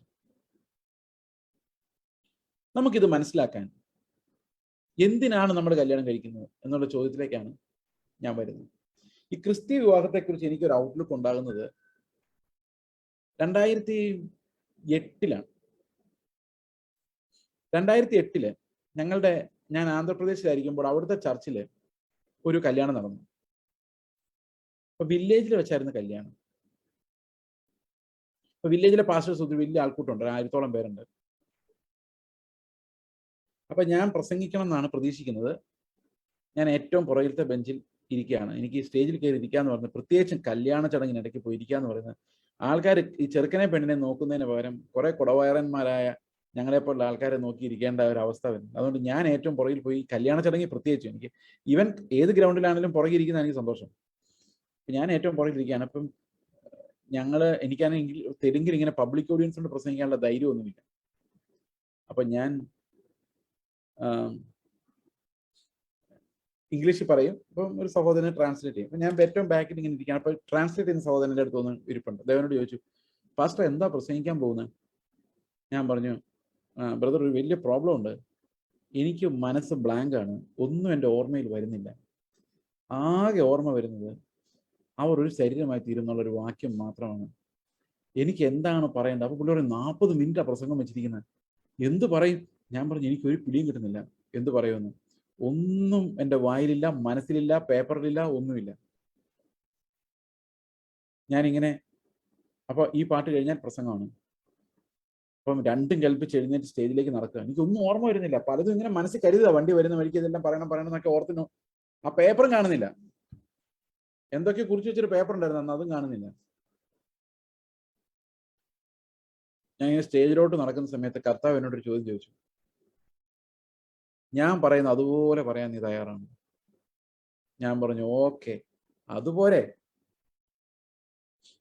സ്റ്റേജിലോട്ട് കയറി നിന്നിട്ട് ഞാൻ ഇങ്ങനെ പറഞ്ഞു, ഈ പാട്ടിന് മുമ്പ് ഞാൻ അങ്ങനൊന്നും പ്ലാൻ ചെയ്തൊന്നുമല്ല. ഈ പാട്ടിന് മുമ്പ് ഈ യൗവനക്കാരനെയും ഈ യൗവനക്കാരിയെയും അവിടുത്തെ ലോക്കൽ പാസ്റ്റേഴ്സ് ഇൻട്രൊഡ്യൂസ് ചെയ്തു. അവർ രണ്ടുപേരുടെ അഭിപ്രായത്തിൽ ഇവർ വളരെ നല്ല മനുഷ്യരാണ്. പക്ഷെ അത് സത്യമല്ല. ഇവർ രണ്ടുപേരും നിങ്ങൾ ഉദ്ദേശിക്കുന്ന ആൾക്കാരല്ല. നിങ്ങൾ അറിയാത്ത പല രഹസ്യങ്ങളും ഇവർക്കുണ്ട്. അപ്പൊ ഈ ട്രാൻസ്ലേറ്റ് ചെയ്തിരുന്ന ഞാൻ വിചാരിച്ചു, എനിക്ക് എന്തോ പറ്റിയിട്ടുണ്ട്. അത് പുള്ളിക്ക് മനസ്സിലാകാത്തതാണോ എനിക്ക് മനസ്സിലാകാത്തതാണോ എന്ന് അവർക്ക് സംശയമായി. അപ്പൊ അദ്ദേഹം ട്രാൻസ്ലേഷൻ തിരിച്ചു പറയാൻ തുടങ്ങി. ഞാൻ പറയുന്നതല്ല പുള്ളി ട്രാൻസ്ലേറ്റ് ചെയ്യും, എനിക്കത് മനസ്സിലായി, എനിക്ക് ഭാഷ മനസ്സിലാവും. അപ്പൊ ഞാൻ പറഞ്ഞു, അങ്ങനെയല്ല, ഇങ്ങനെയാണ്. കർത്താവ് എന്നോട് പറഞ്ഞുകൊണ്ടിരിക്കുകയായിരുന്നു, ഇവരുടെ രഹസ്യങ്ങൾ നിങ്ങളാരും അറിയാൻ പോകുന്നില്ല, പക്ഷെ ഇവർ പരസ്പരം ഇത് കണ്ടുപിടിക്കും. നിങ്ങളുടെ മുമ്പിൽ ഒരു ഭയങ്കര നീതിമാന്മാരായിരുന്നു, ദേഷ്യം വരാത്തവരായിരുന്നു, ഭയങ്കര സ്നേഹമായിരുന്നു, പ്രൈസ് ദ ലോർഡ് എന്നൊക്കെ ആയിരുന്നു. പക്ഷെ ഇനി ഈ ഭാര്യയാണ് കണ്ടുപിടിക്കാൻ പോകുന്നത് ഇയാൾ എവിടേക്കാണ് ദേഷ്യം വരുന്നത്, എവിടേക്കാണ് പ്രശ്നം ഉണ്ടാക്കുന്നത്, എന്തൊക്കെയാണ് ഇയാൾ ആരും കാണിക്കാതെ രഹസ്യമാക്കി വെച്ചിരിക്കുന്ന സ്വഭാവങ്ങൾ. ഇതെല്ലാം ഈ സഹോദരി കണ്ടുപിടിക്കും. അതുപോലെ ഈ സഹോദരിയുടെ രഹസ്യങ്ങളെല്ലാം പരസ്പരം അനാവൃതമാവും. അല്ലെ? എന്റെ യഥാർത്ഥ സ്വഭാവം എന്റെ ഭാര്യയ്ക്ക് മാത്രം അറിയത്തില്ല, നിങ്ങൾക്ക് ആർക്കും ഒരിക്കലും അറിയാൻ പറ്റത്തില്ല. അങ്ങനെ ഒരാളെ ദൈവം നമ്മുടെ ജീവിതത്തിൽ അകത്തോട്ട് കയറ്റി വിടുക. അകം മുഴുവൻ പരിശോധിച്ച് ഹൃദയം തുറന്നു നോക്കി എവിടെയാണ് ക്ഷമയുടെ നെല്ലിപ്പലക എന്ന് കണ്ടുപിടിക്കാൻ വേണ്ടി ഒരു ഓപ്പൺ ഹാർട്ട് സർജറി പോലെയാണ് ഈ ജീവിതത്തിനകത്തോട്ട് ഒരാൾ കയറി വന്നിട്ട് ആർക്കും പിടികൊടുക്കാതെ വെച്ചിട്ട് നമ്മുടെ ഹൃദയം ഉൾപ്പെടെ എല്ലാം അടിച്ചു മാറ്റുന്നത്. പിന്നെ അത് പരിശോധനയായി, കുത്തായി, അല്ലെ? എങ്ങനെയല്ലേ ഇത്? എന്തിനു വേണ്ടിയാണെന്നറിയോ? അവസാനം നമ്മളെല്ലാവരും കർത്താവിന്റെ സന്നിധിയിൽ വിശുദ്ധരും നിഷ്കളങ്കരുമായി പ്രസന്റ് ആകാൻ വേണ്ടിയാണ്. അതിനു വേണ്ടി ദൈവം നമ്മളെ ശുദ്ധീകരണത്തിനായി ഏൽപ്പിക്കുന്ന ഒരു സ്ഥലമാണ് ഈ വിവാഹം എന്ന് പറയുന്നത്. വിവാഹ ബന്ധത്തിനകത്ത് നിങ്ങൾ പരീക്ഷിക്കപ്പെടുന്നത് പോലെ ലോകത്തൊരു സ്ഥലത്തും നിങ്ങൾ പരീക്ഷിക്കപ്പെടാൻ പോകുന്നില്ല. ഇതാണ് ഞാൻ അന്ന് പറഞ്ഞത്. പറഞ്ഞു കഴിഞ്ഞാൽ ഞാൻ ഇങ്ങനെ പറഞ്ഞു, ഇനി നിങ്ങൾക്ക് എന്റെ ഭർത്താവാണ് ലോകത്തിലേക്ക് ഏറ്റവും പ്രശ്നക്കാരനായ ഭർത്താവ് എന്നൊരു അഭിപ്രായം ഉണ്ടെങ്കിൽ അയാളെ നന്നാക്കാൻ വേണ്ടിയാണ് നിങ്ങളുടെ കൈ തന്നിരിക്കുന്നത്. വേറെ ആരുടെയും കൈ കൊടുത്താൽ പറ്റത്തില്ലായിരുന്നു. അതുകൊണ്ട് എല്ലാവരും അവരവർക്ക് കിട്ടിയ ഭർത്താവിനെയും ഭാര്യയും ഓർത്തൊന്ന് സ്തോത്രം ചെയ്തിട്ട് ഇവരുടെ നേരെ നോക്കിയാൽ മതി എന്ന് പറഞ്ഞിട്ട് അവസാനിപ്പിച്ചു. ശരിക്കും അന്നാണ് എനിക്ക് എന്തിനാ ഞാൻ കല്യാണം കഴിച്ചെന്ന് എനിക്ക് മനസ്സിലായത്. ദൈവം ചെയ്യുന്ന എല്ലാ പ്രവൃത്തികളുടെയും പുറകിലുള്ള ഉദ്ദേശം നമ്മുടെ വിശുദ്ധീകരണമാണ്, നമ്മുടെ സാങ്ക്ടിഫിക്കേഷനാണ്. അതിനു വേണ്ടിയാണ് വിവാഹം. അതായത് ഭാര്യയും ഭർത്താവ് ഒന്നിച്ചു പോയി സാരി മേടിച്ച് ഡ്രസ്സ് മേടിച്ച് എൻജോയ് ചെയ്ത് കഫറ്ററിയിൽ പോയി ചായയും കുടിച്ച് പഞ്ചാര വർത്താനം പറയാനല്ല നമ്മൾ കല്യാണം കഴിച്ചിരിക്കുന്നത്. അതൊക്കെ നിങ്ങൾ ചെയ്തോ, പക്ഷെ അതിന്റെ ഉദ്ദേശം നിങ്ങളെല്ലാവരും കർത്താവിന്റെ സന്നിധിയിൽ വിശുദ്ധരും നിഷ്കളങ്കരും ഉടയ്ക്കപ്പെട്ടവരും തകർക്കപ്പെട്ടവരുമായി പ്രസന്റ് ചെയ്യാൻ വേണ്ടിയാണ്. കാരണം നമുക്കെല്ലാം നമ്മുടെ രാജ്യമുണ്ട്. എന്റെ രാജ്യമാണോ നിന്റെ രാജ്യമാണോ വലുതെന്നുള്ളതാണ് ലോകത്തിലെ ഏറ്റവും വലിയ പ്രശ്നം. പക്ഷെ ക്രിസ്തീയ വിവാഹം പറയുന്നത് ഈ രണ്ട് രാജ്യവുമല്ല, നമ്മൾ രണ്ടുപേരും തകർന്നു നുറുങ്ങിയവരുമായി കർത്താവിന്റെ രാജ്യത്തിന് കീഴടങ്ങണമെന്നും അവന്റെ ഇഷ്ടത്തിന് മുൻപിൽ വണങ്ങണമെന്നുമുള്ളതാണ് ശരിക്കും ക്രിസ്തീയ വിവാഹം കൊണ്ട് ഉദ്ദേശിക്കുന്നത്. നിങ്ങളുടെ രാജ്യത്തെ പൊളിക്കാൻ തന്നെയാണ് നിങ്ങളുടെ കൂടെ ഒരാളെ വിട്ടിരിക്കുന്നത്. സമാധാനമായാലും. അപ്പൊ അവർ നിങ്ങളുടെ രാജ്യത്തെ പൊളിക്കുന്നുണ്ടെങ്കിൽ, നിങ്ങളുടെ ഇഷ്ടങ്ങളെ പൊളിച്ചടുക്കുന്നുണ്ടെങ്കിൽ ദൈവത്തിന് സ്തോത്രം പറഞ്ഞോ. കാരണം നമുക്ക് കർത്താവിന്റെ രാജ്യത്തിലേക്ക് കടക്കാൻ നമ്മുടെ രാജ്യം പൊളിയേണ്ടതായിട്ടുണ്ട്. ഇന്ത്യക്കാർ ഭരിക്കണമെങ്കിൽ ബ്രിട്ടീഷുകാർ പോകണ്ടേ? അല്ലെ? രണ്ട് രാജ്യങ്ങൾക്ക് കോഎക്സിസ്റ്റ് ചെയ്യാൻ പറ്റത്തില്ല. അപ്പൊ നമ്മുടെ രാജ്യം, നമ്മുടെ സ്വപ്നങ്ങൾ, നമ്മുടെ ഇഷ്ടങ്ങൾ, നമ്മുടെ ആഗ്രഹങ്ങൾ എല്ലാം പൊളിഞ്ഞു പോയി കർത്താവിന്റെ രാജ്യത്തിന് കീഴടങ്ങാൻ ഇങ്ങനൊരു വിവാഹം നമുക്ക് ആവശ്യമായിരിക്കാം. എനിക്ക് നല്ല ഉറപ്പുണ്ട് ഇത് ചില ആളുകളെ എങ്കിലും ആത്മാവിൽ ആശ്വസിപ്പിച്ചിട്ടുണ്ടെന്നുള്ള കാര്യം. കാരണം ഇന്നും പലരും വേദനയിൽ ഒരു കുടുംബജീവിതം എന്തുവിന് കർത്താവെ ഇതെനിക്ക് തന്നു എന്ന് നിലവിളിക്കുന്ന പല ആൾക്കാരും നമ്മുടെ ഇടയിലുണ്ട്. ഞാൻ ഈ കഴിഞ്ഞ ദിവസങ്ങളിലൊക്കെ പല സഹോദരിമാരുടെയും സഹോദരങ്ങളുടെയൊക്കെ അവസ്ഥ കൗൺസിലിംഗ് ഈ ഫോൺ ചെയ്ത് ഓരോരുത്തർ പറയുന്ന കേൾക്കുമ്പം ശരിക്കും ഫോൺ കട്ട് ചെയ്തിട്ട് വാവിട്ട് നിലവിളിക്കാൻ തോന്നിയിട്ടുണ്ട്. Because such A torture. ഒരു ഭാര്യയെ നിലത്ത് കിടത്തി കാലിൽ കയറി നിന്ന് ചവിട്ടി ശിക്ഷിക്കുന്ന ഭർത്താവ്, കെട്ടിയിട്ട് അടിക്ക്. ക്രിസ്ത്യാനികളാ ഇതെല്ലാം. ഇങ്ങനെ ക്രൂവൽറ്റി, കല്യാണത്തിനകത്തുള്ള ക്രൂവൽറ്റി ഒത്തിരി പറയാനുണ്ട്. ഇത് 8:40 കാണുമ്പോൾ പേടിയാണ്. Because there is so much to tell you but so limited time. ഞാനിപ്പോൾ ഒരു മീറ്റിംഗ് കഴിഞ്ഞേ ഉള്ളൂ. ഇനി അടുത്ത മീറ്റിംഗ് ഇത് കഴിഞ്ഞ ഉടനെ ഉണ്ട്. അപ്പൊ അതുകൊണ്ട് there is no question of taking more time. ഇന്ന്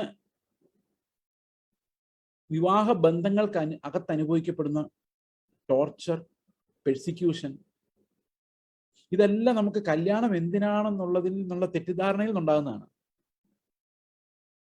നമുക്ക് നോക്കാം എങ്ങനെയാണ് ഒരു ക്രിസ്ത്യ വിവാഹം പണിയപ്പെടുന്നത്. എഫേസ്യ ലേഖനം 5-ാം അധ്യായത്തിന്റെ 22-ാം വാക്യം പെട്ടെന്ന് ഉണ്ടായി വന്നതല്ല.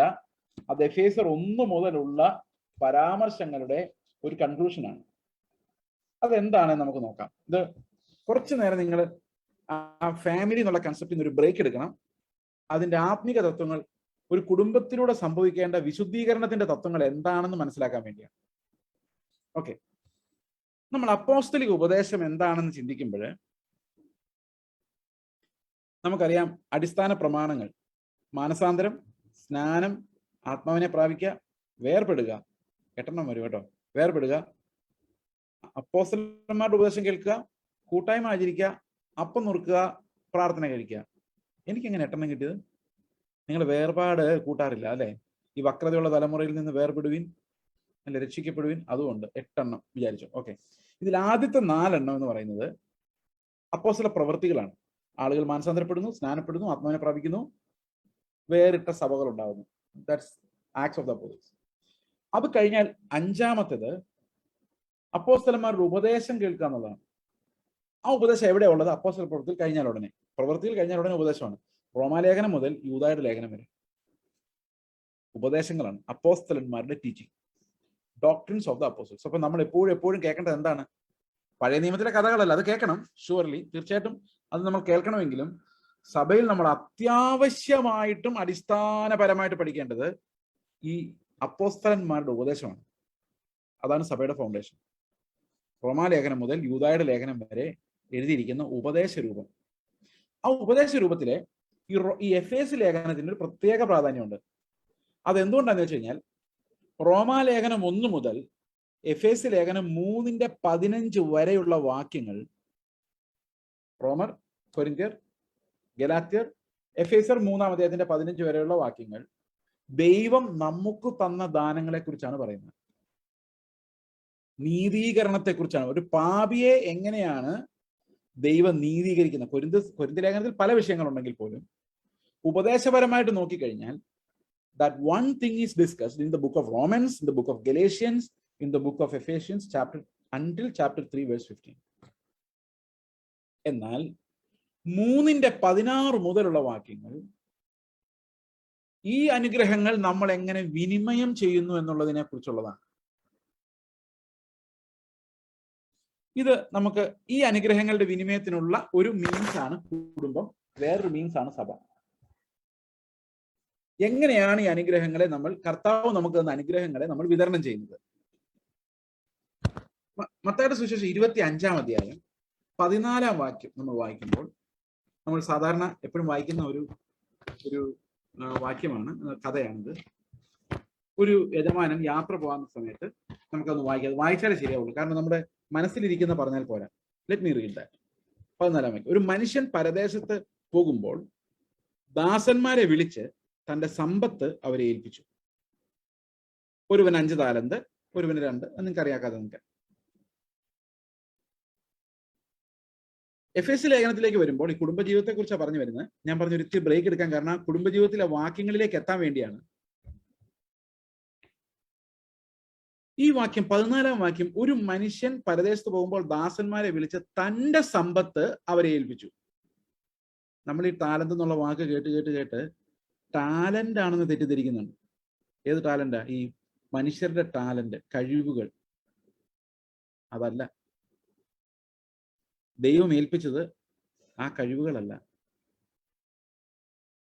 അയ്യോ, അപ്പൊ ഞങ്ങളുടെ ടാലന്റ് പരിശോധന ഒരു കാര്യമില്ല. ഈ ടാലന്റ് ഉണ്ടെന്ന് കണ്ടെത്തിയ പിള്ളേരൊക്കെ കർത്താവിന് വേണ്ടി പ്രയോജനപ്പെടും നിങ്ങൾ വിചാരിക്കുന്നുണ്ടോ? ഒന്നുമില്ല. ദൈവം കൃപ നൽകിയിട്ടല്ലാതെ ആർക്കും അവന്റെ മുമ്പിൽ നിൽക്കാൻ പോലും പറ്റത്തില്ല. ഇത് ടാലന്റ് എന്ന് പറയുന്നത് ആരുടെ സമ്പത്താണ്? ഒരു മനുഷ്യൻ പരദേശത്ത് പോകുമ്പോൾ ദാസന്മാരെ വിളിച്ച് തന്റെ സമ്പത്ത് അവരെ ഏൽപ്പിച്ചു. അപ്പൊ ആര് സമ്പാദിച്ച സമ്പാദ്യം അത്? പരദേശത്തേക്ക് പോയതാരാ? നമ്മുടെ കർത്താവ് അല്ലെ. പോകാൻ നേരത്ത് അവൻ ഏൽപ്പിച്ച സമ്പത്ത് അവൻ സമ്പാദിച്ച സമ്പത്താണ്. അതാണ് നമുക്ക് വിതരണം ചെയ്യാൻ വേണ്ടി ഏൽപ്പിച്ചിരിക്കുന്നത്. നമ്മൾ സ്വാഭാവികമായി പഴയ മനുഷ്യനിൽ നിന്നുണ്ടായതല്ല. ക്രിസ്തു അനുരൂപമായി സൃഷ്ടിക്കപ്പെടുന്ന പുതിയ മനുഷ്യന് ദൈവം നൽകിയ സമ്പത്താണത്. നമുക്ക് നോക്കാം ആ സമ്പത്ത് എങ്ങനെയാണ് വിതരണം ചെയ്യപ്പെടുന്ന. എഫേസ്യ ലേഖനത്തിലേക്ക് നമ്മൾ വരികയാണ്. എഫേസ്യ ലേഖനം 4-ാം അധ്യായം 6, 7, 8 വാക്യങ്ങൾ ഞാൻ വായിക്കാം.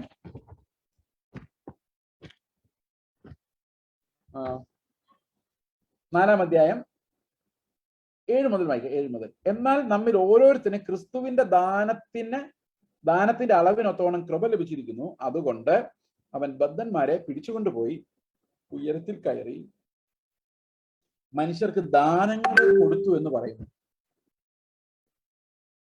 ഓക്കെ, കയറി എന്നതിനാൽ അവൻ ഭൂമിയുടെ അധോഭാഗങ്ങളിലേക്ക് ഇറങ്ങി എന്ന് വരുന്നില്ലയോ?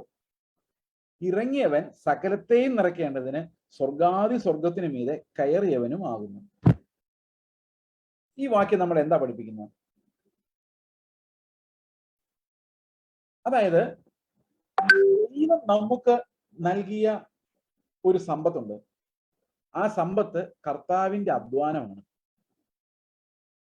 അവൻ എന്ത് ചെയ്തു? അവൻ ഭൂമിയുടെ താഴേക്ക് ഇറങ്ങി എന്ന് പറഞ്ഞാൽ അത്രയും താഴ്മയുള്ളവനായി മാറി പാപത്തോട് യുദ്ധം ചെയ്ത് ജയിച്ച് അവൻ മരണത്തിൽ സമ്പന്നന്മാരോടുകൂടെ ആയിരുന്നു. യെശയ്യാവിന്റെ 53 വായിക്കുമ്പോൾ സമ്പന്നന്മാരുടെ കൂടെ ആയിരുന്നു. ആ സമ്പത്ത് അവൻ എന്ത് ചെയ്തു? അവൻ പങ്കുവെച്ചു, കൊള്ള പങ്കിട്ടു എന്ന് പറയുന്നത്. അതായത് കർത്താവ് അനുസരണത്തിൽ തികഞ്ഞവനായി നീതിയുടെയും വിശുദ്ധിയുടെയും ഒരു വലിയ ധനമുണ്ടാക്കി അവൻ മരണത്തിൽ ധനവാന്മാരോട് കൂടെ ആയിരുന്നു. അവൻ ആ സമ്പത്ത് എന്ത് ചെയ്തു? അവൻ നമുക്ക് പങ്കുവെച്ചു തന്നു. ഈ സമ്പത്തിന്റെ പങ്കുവെക്കലുകളാണ് നമ്മൾ എഫേസ്യ ലേഖനം വരെയുള്ള ലേഖനങ്ങളിൽ, പ്രത്യേകിച്ച് എഫേസ്യ ലേഖനം 1-ാം അധ്യായത്തിന്റെ 1 മുതൽ 3-15 വരെ നമ്മൾ വായിക്കുമ്പോൾ we are blessed with every heavenly blessings in Christ Jesus. കാരണം അവൻ ജയിച്ച ജയത്തിന്റെ പങ്കാളികളാണ് നമ്മൾ ഓരോരുത്തരും. ഇതിന്റെ പ്രസക്തി എന്താണെന്ന് നമുക്ക് നോക്കാം. കുടുംബജീവിതവുമായിട്ട് ഇതിനെ എങ്ങനെയാണ് നമ്മൾ ബന്ധിപ്പിക്കുന്നത്? നമ്മൾ പെട്ടെന്ന് 5:22 വായിച്ചാൽ ഇത് ആർക്കും അനുസരിക്കാൻ പറ്റില്ല. നമ്മൾ അവിടെ തുടങ്ങിയത് അല്ലെ. ഇത് പെട്ടെന്ന് വായിച്ചാൽ ഒരു മനുഷ്യനും അനുസരിക്കാൻ സാധിക്കത്തില്ല. പക്ഷെ എങ്ങനെയാണ് ഇത് അനുസരിപ്പിക്കുന്നത് നമ്മളെ? നിങ്ങൾക്ക് ആഗ്രഹമുണ്ടോ ഭാര്യയെ കർത്താവ് സഭയെ സ്നേഹിച്ചോടെ സ്നേഹിക്കണം? ഞാൻ മറ്റേ ചോദ്യം ചോദിക്കുന്നില്ല, കാരണം എല്ലാ സഹോദരിമാർക്കും ഇഷ്ടമില്ല ഇങ്ങനെ കീഴടങ്ങിയിരിക്കുന്നത്. അതുകൊണ്ട് ആ ചോദ്യം ചോദിക്കുന്നില്ല. അത് ഇഷ്ടപ്പെടണമെങ്കിൽ തന്നെ കർത്താവിന്റെ കൃപ ഉണ്ടാവും. ഞാൻ പണ്ട് നമ്മുടെ കൂട്ടായ്മയിൽ ഒരു സഹോദരി എഴുന്നേറ്റ് സാക്ഷ്യം പറഞ്ഞാൽ ഓർക്കുന്നുണ്ട്, ഈ ഒരു വർഷം ഞാൻ സബ്മിഷൻ എന്താന്ന് പഠിക്കാൻ വേണ്ടി ഒരു തീരുമാനം എടുത്തിരിക്കുകയാണ്. അതായത് ഓരോ സംഭവങ്ങളിലൂടെയും ഐ വിൽ ലേൺ സബ്മിഷൻ, എങ്ങനെയാണ് കീഴടങ്ങിയിരിക്കേണ്ടതെന്ന് പഠിക്കാൻ ഒരു ക്ലാസ്, ഒരു വർഷം നീണ്ടു നിൽക്കുന്ന ഒരു ക്ലാസ്. ആ ക്ലാസ്സോടുകൂടി ഞാൻ ഈ സബ്മിഷൻ എന്താന്ന് പഠിക്കുമായിരിക്കും എന്ന സഹോദരി സാക്ഷ്യം പറഞ്ഞാൽ ഓർക്കുന്നുണ്ട്. നിങ്ങൾക്ക് ആഗ്രഹമുണ്ടോ ശരിക്കും കർത്താവിനെ അങ്ങനെ അനുസരണത്തിലൂടെ പ്രസാദിപ്പിക്കണമെന്ന്? ആഗ്രഹമുണ്ടെങ്കിൽ ആ അനുസരണത്തിലൂടെ കർത്താവിനെ പ്രസാദിപ്പിക്കാൻ ഒരു വഴിയേ ഉള്ളൂ. ആ വഴി എന്താണെന്ന് ചോദിച്ചു കഴിഞ്ഞാൽ, കർത്താവ് നമുക്ക് തന്ന ആ ധനം ഉപയോഗിക്കുക എന്നുള്ളതാണ്. അത് ഉപയോഗിക്കാൻ നമ്മൾ എന്ത് ചെയ്യണം? ഈ എഫേസ്യ ലേഖനത്തിന്റെ ആകെ പിക്ചർ നമ്മൾ നോക്കുമ്പോൾ അതിനെ രണ്ടായിട്ട് നമുക്ക് തിരിക്കാം. ഈ 3:15 വരെ ഒരു ഭാഗവും 3:16 മുതൽ വേറൊരു ഭാഗവുമാണ്. അവിടെയാണ് ഈ സ്നേഹം എക്സ്പ്രസ് ചെയ്യാനുള്ള അവസരങ്ങൾ നമുക്ക് ലഭിക്കുന്നത്. 1:1 മുതൽ നമ്മൾ വായിക്കുമ്പോൾ സ്വർഗത്തിലെ സകല ആത്മിക അനുഗ്രഹങ്ങളാൽ അവൻ നമ്മൾ അനുഗ്രഹിച്ചു എന്ന് പറയുകയും അത് കൃപാധനമായി, ഞാൻ ഒരു വാക്യം മാത്രം ആ കൃപ എങ്ങനെയാണ് നമുക്ക് പകർന്നിരിക്കുന്നത് വായിക്കാൻ വേണ്ടി നമ്മൾ അനുഗ്രഹങ്ങളുടെ ഒരു ഭാഗം മാത്രം വായിക്കാം. എഫേസ്യ ലേഖനം 1:7-8 വാക്യങ്ങൾ ഒന്ന് വായിക്കാം. ഓക്കെ, എങ്ങനെയാണ് ഈ കൃപാദാനം നമുക്ക് പകർന്നിരിക്കുന്നത് നമ്മൾ നോക്കാം. അവനിൽ നമുക്ക് അവന്റെ രക്തത്താൽ അതിക്രമങ്ങളുടെ മോചനമെന്ന വീണ്ടെടുപ്പുണ്ട്. ഓക്കെ, നമുക്കതിന് ആ കാര്യത്തിൽ സംശയമില്ല അല്ലെ? നമുക്ക് എല്ലാവർക്കും എന്തുണ്ട്? അവന്റെ രക്തത്താൽ അതിക്രമങ്ങളുടെ മോചനം എന്ന വീണ്ടെടുപ്പുണ്ട്. ഇത് പാപക്ഷമയെ കുറിച്ച് പറയുന്ന ഭാഗമല്ല. ഇത് പാപക്ഷമയെ കുറിച്ച് പറയുന്ന ഭാഗമല്ല, പാപത്തിൽ നിന്നുള്ള വീണ്ടെടുപ്പിനെ കുറിച്ച് പറയുന്ന ഭാഗമാണ്. അതായത് ഇനിമേലും ഞാൻ പാപം ചെയ്യാതെ പാപത്തിന്റെ ബന്ധനത്തിൽ ഞാൻ വീണ്ടെടുക്കപ്പെടുന്ന കാര്യത്തെ കുറിച്ചാണ് പറയുന്നത്. അവന്റെ രക്തത്താൽ നമുക്ക് അതിക്രമങ്ങളുടെ മോചനമെന്ന വീണ്ടെടുപ്പുണ്ട്. We are liberated from the clutches of sin, slavery of sin. നമ്മൾ പാപത്തിന്റെ ചങ്ങലകളിൽ നിന്ന് രക്ഷപ്പെട്ടിരിക്കുന്നു എന്നുള്ളതാണ്. ഓക്കെ, ഈ രക്ഷപ്പെടൽ, ഈ മോചനം ദൈവം എങ്ങനെയാണ് നമുക്ക് തന്നിരിക്കുന്നത്? അടുത്ത വാക്യം, അത് അവൻ നമുക്ക്, ഏത് 7-ാം വാക്യത്തിൽ പറഞ്ഞ അവനിൽ നമുക്ക് അവന്റെ രക്തത്താൽ അതിക്രമങ്ങളുടെ മോചനം എന്ന വീണ്ടെടുപ്പുണ്ട്. അത് അവൻ നമുക്ക്, ഏത്? ഈ വീണ്ടെടുപ്പ് അവൻ നമുക്ക് താൻ ധാരാളമായി കാണിച്ച കൃപാധന പ്രകാരം സകല ജ്ഞാനവും വിവേകവുമായി നൽകിയിരിക്കുന്നു. അപ്പൊ നമുക്ക് ഈ വീണ്ടെടുപ്പ് എങ്ങനെ തന്നിരിക്കുന്നത്? അവൻ അവന്റെ പരിജ്ഞാനത്തിൽ നിന്നുള്ള ധനം തന്നാണ് നമ്മുടെ ഈ മോചനം തന്നിരിക്കുന്നത്. എങ്ങനെയാന്ന് ഞാൻ എക്സാമ്പിൾ പറയാം. ഈ എക്സാമ്പിൾ ഒരുപക്ഷെ നിങ്ങൾ കേട്ടിട്ടുണ്ടാവും. ഞാൻ പറഞ്ഞു കേട്ടിട്ടുണ്ടെങ്കിലേ ഉള്ളൂ. ഒരു 3 വർഷം മുമ്പ്, കോവിഡ് ഒക്കെ വരുന്നതിന് മുമ്പ് എക്സാക്ട്ലി, ഞാൻ വണ്ടിയായിട്ട് ഇങ്ങനെ കോട്ടയത്തിനടുത്ത് ഞാലിയാകുഴി എന്ന് പറയുന്ന സ്ഥലത്തോടെ പോയിക്കൊണ്ടിരിക്കുകയായിരുന്നു. അപ്പോൾ ഒരു ബൈക്ക് വന്ന് എൻ്റെ കാറിന്റെ പുറകിൽ ഇടിച്ചു. ഞാൻ പാർക്ക് ചെയ്തിരിക്കുക കേട്ടോ, ട്രാഫിക് ബ്ലോക്കാ, അവിടെ പോലീസുകാരൻ നിന്ന് തടയുന്നുണ്ട്. അപ്പോൾ ഇയാൾ വന്ന് ഇടിച്ചു കഴിഞ്ഞപ്പം എനിക്ക് പെട്ടെന്ന് ഭയങ്കര വിഷമം തോന്നി. കാരണം ഒരു 7,000-8,000 രൂപ പോക്കാ നിമിഷ നേരം കൊണ്ട്, കയ്യിലൊന്നും ഇല്ല തന്നെ. ഞാൻ ഈ മിററിലൂടെ നോക്കി കഴിഞ്ഞപ്പം 2 സൈഡിലും എൻ്റെ ബമ്പർ ബൾജ് ഔട്ട് ആയിരിപ്പുണ്ട്, തെറിച്ചു വന്നിട്ടുണ്ട് ഇടി കൊണ്ടിട്ട്. ഇദ്ദേഹം ഉടനെ സ്കൂട്ടർ എടുത്ത് എൻ്റെ സൈഡിൽ കൊണ്ട് നിർത്തി. സ്കൂട്ടറല്ല, ബൈക്ക്, പവർ ബൈക്കാ. അതായത് പുറകിലെ സീറ്റൊക്കെ ഇങ്ങനെ പൊങ്ങിയിരിക്കുന്ന ടൈപ്പ് ബൈക്ക് ഉണ്ട്. അതായത് അടുത്ത് കൊണ്ട് നിർത്തിയപ്പോൾ ഞാൻ വിൻഡോ താഴ്ത്തിയിട്ട് പുള്ളിയോട് ചോദിച്ചു, എന്നാ പറ്റിയ? പുള്ളി പറഞ്ഞു, അത് സാറേ ബ്രേക്ക് കിട്ടിയില്ലെന്ന്. അപ്പൊ ഞാൻ ചോദിച്ചു, 2 ലക്ഷം രൂപ വിലയുള്ള ബൈക്ക് മേടിച്ചിട്ടും അതിന്റെ കൂടെ നിനക്ക് ബ്രേക്ക് കിട്ടിയില്ലെങ്കിൽ?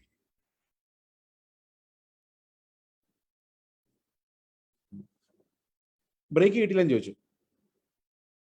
അപ്പോ അദ്ദേഹം വളരെ വിഷമിച്ചു എന്നെ നോക്കി. അപ്പൊ പെട്ടെന്ന് എൻ്റെ ഉള്ളില് ഒരു ചിന്ത വന്നു, അതിക്രമമാണ് ഞാൻ കാണിക്കുന്നത്, എൻ്റെ രാജ്യമാണ് ഞാൻ സ്ഥാപിക്കുന്നത്. പെട്ടെന്ന് കർത്താവ് എൻ്റെ ഉള്ളിൽ ഒരു തോട്ട് തന്നു, നിന്റെ വണ്ടിയാണോ ആ ബൈക്ക് ഇരിക്കുന്നതിന്റെ ആത്മാവാണോ വലുത്? അപ്പോഴാണ് മനസ്സിലായത്, ഞാൻ എൻ്റെ രാജ്യം സ്ഥാപിക്കാൻ ശ്രമിക്കുകയാണ്. കർത്താവായിരുന്നെങ്കിൽ വേറൊന്നായിരുന്നു ചിന്തിക്കുന്നത് അല്ലേ? 7,000 രൂപയാണോ 8,000 രൂപയാണോ ആ മനുഷ്യന്റെ ആത്മാവാണോ വലുത്? ആ മനുഷ്യന്റെ ആത്മാവാണോ വലുത്? ഒരു നിമിഷം എൻ്റെ ഉള്ളിൽ ഭയങ്കര പെയിൻ തോന്നിയെങ്കിലും ഞാൻ മരിക്കണമല്ലോ, എങ്കിലല്ലേ കർത്താവിന്റെ ജീവൻ വരുള്ളൂ. അപ്പൊ അവിടെ എനിക്ക് വിനിമയം ചെയ്യാൻ, ട്രാൻസാക്ട് ചെയ്യാൻ ദൈവം അവന്റെ പരിജ്ഞാനത്തിൽ നിന്ന് വിവേകം എന്ന് പറയുന്ന ഒരു സാധനം, ഒരു ട്രാൻസാക്ഷൻ, അതിനുള്ളൊരു കൃപ എൻ്റെ മേൽ വെച്ചിട്ടാണ് എന്നെ അവിടെ അതിക്രമത്തിൽ നിന്ന് രക്ഷിച്ചത്. അല്ലെങ്കിൽ ഞാൻ എൻ്റെ രാജ്യം കൊണ്ട് അവന്റെ രാജ്യത്തെ ആക്രമിക്കുമായിരുന്നു. ഞാൻ പറയുന്നത് നിങ്ങൾക്ക് മനസ്സിലാവുന്നുണ്ടോ? ഞാൻ അയാളെ നോക്കി ചിരിച്ചു, ചിരിക്കാൻ പറ്റി, ദൈവത്തിന്റെ കൃപയാൽ കൈവീശി കാണിച്ചു, പുള്ളി അങ്ങ് ഓടിച്ചു പോവുകയും ചെയ്തു ചിരിച്ചോണ്ട്. സുവിശേഷം ഒന്നും പറഞ്ഞില്ല. പക്ഷെ ദൈവത്തിന്റെ രാജ്യത്തിൽ എവിടെ സുവിശേഷം പറയാനാ? ട്രാഫിക്കിനിടയിൽ. ദൈവത്തിന്റെ രാജ്യത്തിൽ നമുക്ക് ട്രാൻസാക്ട് ചെയ്യാൻ വേറൊരു ഭണ്ഡാരത്തിൽ നിന്നുള്ള ധനമുണ്ട്. ആ ധനമാണ് ആദാമ്യമായ അകൃത്യത്തിൽ നിന്ന് നമ്മളെ രക്ഷിക്കുന്ന വിശിഷ്ടമായ സ്വർഗീയ ദാനം. ഞാൻ പറയുന്നത് നിങ്ങൾക്ക് മനസ്സിലാവുന്നുണ്ടോ? അപ്പോൾ ഇത്ര വലിയ ദാനങ്ങളെ അവിടെ പറഞ്ഞിരിക്കുന്നത് ഇത് നമ്മുടെ സ്വന്തമല്ല. അപ്പൊ നിങ്ങൾ വിചാരിക്കുക അയാൾ കൊള്ളാലോ, ഇത് പക്ഷേ ഇതിനേക്കാളും ഞാനപ്പൊ നന്നായി എന്ന് നിങ്ങൾക്ക് തോന്നുന്നില്ലേ? ശരിക്കും നന്നായില്ലേ? അപ്പൊ എന്റെ ഉള്ളിൽ ഈ ട്രാൻസാക്ഷന്റെ ഏതാ ഈ പഴയ മനുഷ്യൻ കിടപ്പുണ്ട്. ഈ വീട്ടിൽ വഴക്കുണ്ടാക്കുന്ന മുഴുവൻ പഴയ മനുഷ്യനാണ്. ഒരു വർഷം കഴിഞ്ഞപ്പം ഇപ്പൊ ഞാൻ കുറച്ചുകൂടെ നന്നായി കാണുമല്ലോ, ഞാൻ പ്രസംഗിക്കുന്നുണ്ട്, സൂമിലാണ് സൂമിലെ മീറ്റിംഗ് തുടങ്ങുന്നതിന് മുമ്പാ വചനമെല്ലാം അറിയാം. പിന്നെ കർത്താവ് ഇടയ്ക്ക് ഇങ്ങനെ പറയുകയും ചെയ്തിട്ടുണ്ട്, പരിജ്ഞാനത്തിന്റെ വചനം ഇടയ്ക്കിടയ്ക്ക് കിട്ടുന്നുണ്ട്. അപ്പൊ ഞാൻ ആള് നന്നായി കാണണമല്ലോ ന്യായമായിട്ട്. അങ്ങനെ ഇരിക്കെ ഒരു ദിവസം ഞാൻ എൻ്റെ വണ്ടിയുമായിട്ട് ഇങ്ങനെ കൊച്ചിയിലൂടെ വണ്ടി ഓടിക്കുക. അപ്പൊ ടി ജംഗ്ഷനിൽ ഞാൻ എൻ്റെ തലയിലൂടെ പോയിക്കൊണ്ടിരിക്കുമ്പോൾ ടീയുടെ വാലുണ്ടല്ലോ, വാലിൽ കൂടെ ഒരു ഓട്ടോ കയറി വന്നിട്ട് ഞാൻ എൻ്റെ വണ്ടിയെ മുട്ടിച്ച് ഒരച്ചോണ്ട് അങ്ങ് തിരിച്ചോണ്ട് പോയി. അപ്പൊ എന്ത് സംഭവിച്ചു? പടപടപടപടാന്ന് ശബ്ദം കേട്ടു. ഇറങ്ങി വന്നു കഴിഞ്ഞപ്പം ഒരു നല്ല സ്ക്രാച്ച് ഇട്ടിട്ടാണ് ഈ ഓട്ടോ പോയിരിക്കുന്നത്. അപ്പൊ ഓട്ടോക്കാരൻ നിർത്തി, ഞാൻ ഇറങ്ങി ചെന്ന് ചോദിച്ചു എന്ത് പറ്റിയാന്ന് ചോദിച്ചു. Same question after 1 year. പുള്ളി പറഞ്ഞു, അതെ പാസ്റ്റർ എന്നല്ല, അത് സാറേ സ്റ്റിയറിംഗ് കിട്ടിയില്ല, തിരിച്ചിട്ട് കിട്ടിയില്ലെന്ന്. നേരത്തെ ബ്രേക്കാ കിട്ടാഞ്ഞപ്പോ സ്റ്റിയറിംഗ്. അപ്പൊ ഞാൻ പഴയ ഓർമ്മയുണ്ടല്ലോ, അപ്പം പഴയ ഓർമ്മ വെച്ചിട്ട് ആ സാരമില്ല. തിരിച്ചു വണ്ടിയെ കയറാൻ ഡോർ തുറക്കലും ആ ഓട്ടോയിൽ വന്നയാള് പുറകെ ഇരിക്കുന്നയാള് എന്നോട് ചോദിക്കുക, തനിക്ക് കാർ ഓടിക്കുമ്പോൾ മര്യാദയ്ക്ക് റോട്ടിൽ ഓടിച്ചാൽ എന്നാ കുഴപ്പം? എന്റെ കൃപയെല്ലാം ഒരു നിമിഷം കൊണ്ട് ഇവാപറേറ്റ് ചെയ്തു പോയി. ആ ഓട്ടോക്കാരൻ പറഞ്ഞാ മിണ്ടാതിരി, നമ്മുടെ കുഴപ്പമാണ്. ആ ഓട്ടോക്കാരൻ പറഞ്ഞുകൊണ്ട് ഞാൻ ഒന്നും മിണ്ടിയില്ല. ഒന്നും മിണ്ടാതെ ഞാൻ വണ്ടിക്കകത്ത് കയറിയിരുന്നു. എൻ്റെ ദേഹത്ത് ആ മനുഷ്യനോടുള്ള അമർഷം, കാരണം ഞാൻ നീതിക്കാരനായി, ഞാൻ നീതിമാനല്ല, എൻ്റെ അകത്ത് കുറ്റമില്ല. എന്നിട്ട് അവനെ കുറ്റം പറഞ്ഞപ്പോൾ എനിക്ക് അവനോട് വാശിയായി. ഒരു 2 മിനിറ്റ് ഞാൻ അവിടെ ഇരുന്ന് കഴിഞ്ഞപ്പോൾ എനിക്ക് ഈ പരിജ്ഞാനം എന്താണെന്ന് മനസ്സിലായത്. അപ്പോഴേക്കും അവരേതോ വഴിക്ക് പോയി കഴിഞ്ഞായിരുന്നു. ഞാൻ പിന്നെ ഓർത്ത്, എൻ്റെ കർത്താവ് ആ മനുഷ്യനെ നോക്കി ഒന്ന് ചിരിക്കാൻ എനിക്ക് പറ്റിയായിരുന്നെങ്കിൽ ഒത്തിരി കൃപ അവിടെ പങ്കുവെക്കാൻ പറ്റുമായിരുന്നു. പക്ഷേ എനിക്ക് കഴിഞ്ഞില്ല. കാരണം എൻ്റെ രാജ്യം അപ്പോഴും ഏത് സമയത്തും ആ സ്ട്രെങ്ത് ഉള്ള ഒരു സാധനം എൻ്റെ ഉള്ളിലുണ്ടെന്നും ഇതാരുമായിട്ടും യുദ്ധം ചെയ്യാൻ എന്നെ ശക്തനാക്കുന്ന ഒരു സാധനമാണെന്നും അതങ്ങനെ തോറ്റു കൊടുക്കുന്ന ഒരു സാധനമല്ലെന്നും ഈ എക്സാമ്പിൾസ് എന്നെ പഠിപ്പിച്ചു. മനസ്സിലാവുന്നുണ്ടേ പറയുന്നത്? അപ്പൊ നമുക്ക് എല്ലാ ട്രാൻസാക്ഷൻസും അവിടെ പറയുന്ന കൃപയുടെ വ്യാപാര ശക്തി ഇന്നതെന്ന് അറിയണമെന്നാണ് പറയുന്നത്. അതായത് ക്രിസ്തുവിൽ നമ്മൾ ഭയങ്കര മുതലാളിമാരാണ്. ആ മുതലെന്ന് പറഞ്ഞാൽ ഇവിടെയുള്ള മുതലല്ല, നമ്മുടെ ഈ പ്രോസ്പെരിറ്റി പ്രവാചകന്മാർ പറയുന്ന പോലെ അത് ക്രിസ്തുവിന്റെ ജീവൻ ഐശ്വര്യമായി ജീവിക്കാനുള്ള ധനമാണ്. നമ്മൾ ഇവിടെ പ്രസംഗിക്കുന്ന ധനം എന്ന് പറയുന്നത് ഈ ലോകത്ത് ഐശ്വര്യമായിട്ട് ജീവിക്കാനുള്ള ധനം കർത്താവ് നിനക്ക് തരും, കർത്താവ് നിനക്ക് തരും, കർത്താവ് നിനക്ക് തരും. ആ വാഗ്ദത്തം എനിക്ക് പറയാൻ അറിയത്തില്ല. ഞാൻ ഇങ്ങനൊരു വാഗ്ദത്തം തരാം. യേശുവിന്റെ ജീവൻ നമ്മുടെ ഈ മൺകൂടാരങ്ങളിൽ ജീവിക്കാൻ എന്ത് ധനമാണോ ആവശ്യമുള്ളത് അത് മുഴുവൻ കർത്താവ് നമുക്ക് ക്രിസ്തുവിൽ അനുഗ്രഹിച്ചിരിക്കുന്ന മഹാധനപ്രകാരം നമുക്ക് തന്നിട്ടുണ്ട്. വിശ്വാസമുണ്ടോ? ഈ ധനം നമുക്ക് ജീവിക്കാനുള്ളതാണ്. ആ ധനം വിനിയോഗിക്കാൻ വേണ്ടിയാണ് നമുക്ക് കുടുംബം. ഈ ധനം പ്രാക്ടീസ് ചെയ്യുവാണ് ഞാൻ ഈ കുടുംബത്തിലൂടെ ചെയ്യുന്നത്. എനിക്ക് പ്രാക്ടീസ് ചെയ്യാൻ തന്നിരിക്കുന്ന ഒരു സ്ഥലമാണ്. അതായത് കർത്താവ് എനിക്ക് തന്ന ധനത്തെ ഞാൻ വിനിയോഗിക്കാൻ വേണ്ടി എനിക്ക് ഏറ്റവും ശക്തമായ പരീക്ഷണം അനുഭവപ്പെടുന്നത് വീട്ടിലാണ്. അതിനൊരു കാരണമുണ്ട്. ആ കാരണത്തിലേക്ക് ഞാൻ വരാം. നാട്ടുകാരെന്തെങ്കിലും പറഞ്ഞ് നമുക്ക് അത്ര പിണക്കമില്ല, വീട്ടുകാർ പറയുമ്പോഴല്ലേ കൂടുതൽ പിണക്കം. അതെന്തുകൊണ്ടാണെന്ന് ഞാൻ പറയാം.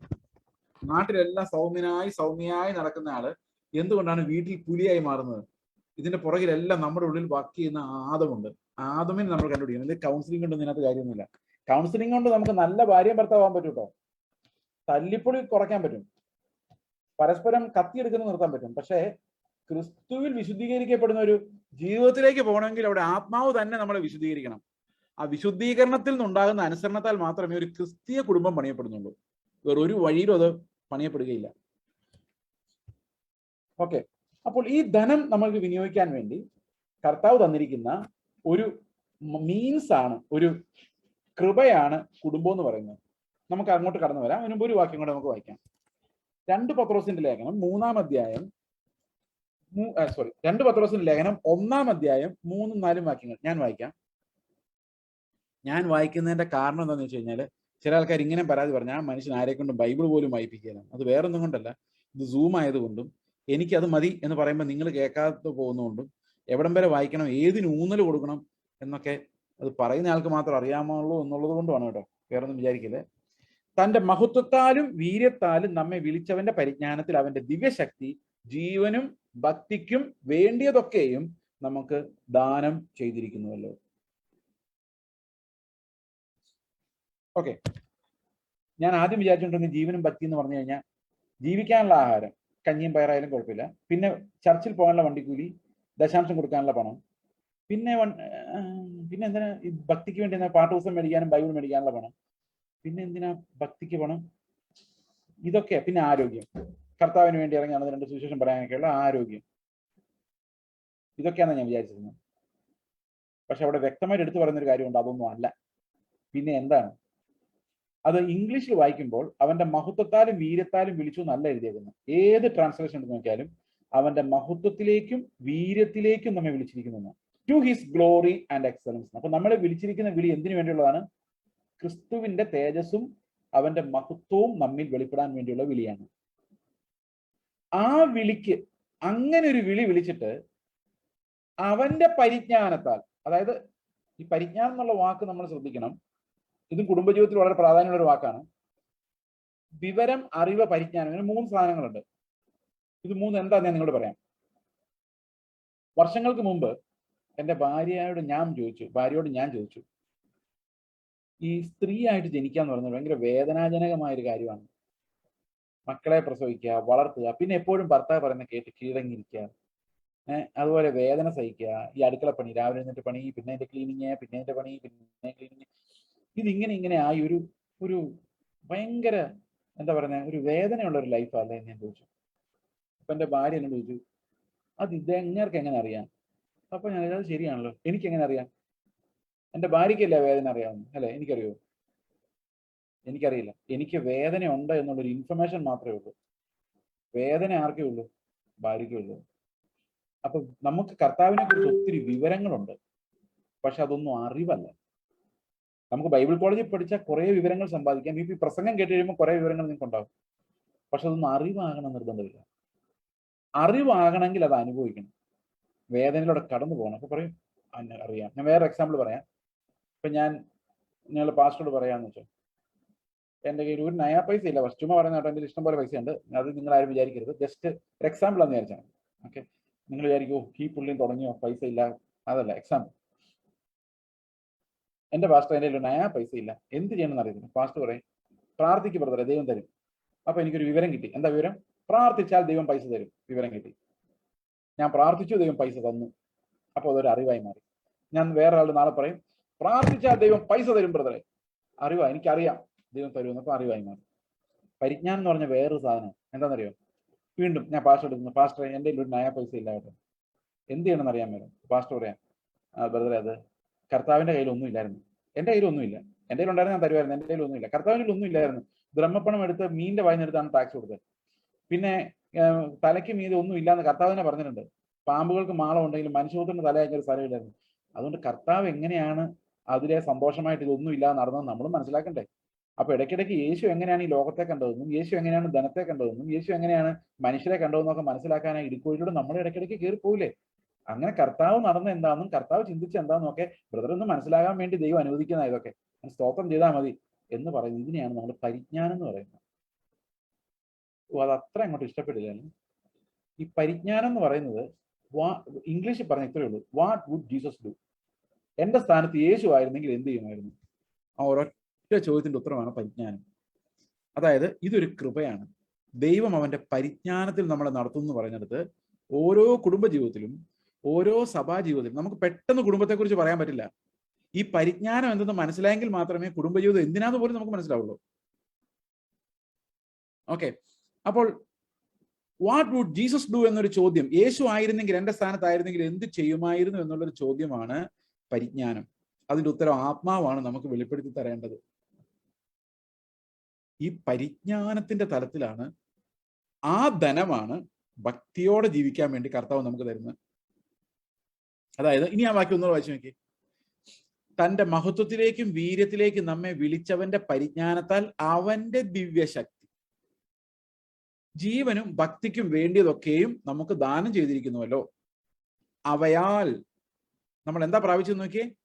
അവൻ നമുക്ക് വിലയേറിയതും അതിമഹത്വമായ വാഗ്ദത്തങ്ങൾ നൽകിയിരിക്കുന്നു. ഇവയാൽ നിങ്ങൾ ലോകത്തിൽ മോഹത്താലുള്ള നാശം വിട്ടൊഴിഞ്ഞ് ദിവ്യ സ്വഭാവത്തിന് കൂട്ടാളികളായി തീരാൻ ഇടവരുന്നു. അപ്പൊ ഓരോ സമയത്ത് ഈ നല്ല ദാനങ്ങൾ ലഭിക്കുമ്പം നമ്മൾ ഇവിടുത്തെ ഈ ലോകത്തിന്റെ പ്രഭുവിന് അനുരൂപരായി മാറുകയല്ല, ക്രിസ്തുവിന്റെ ദിവ്യ സ്വഭാവത്തിന്റെ പങ്കാളികളാകത്തക്ക രീതിയിലുള്ള നല്ല ദാനങ്ങളെ ദൈവം നമുക്ക് കൃപാദാനങ്ങളെ നൽകിക്കൊണ്ടിരിക്കുന്നു.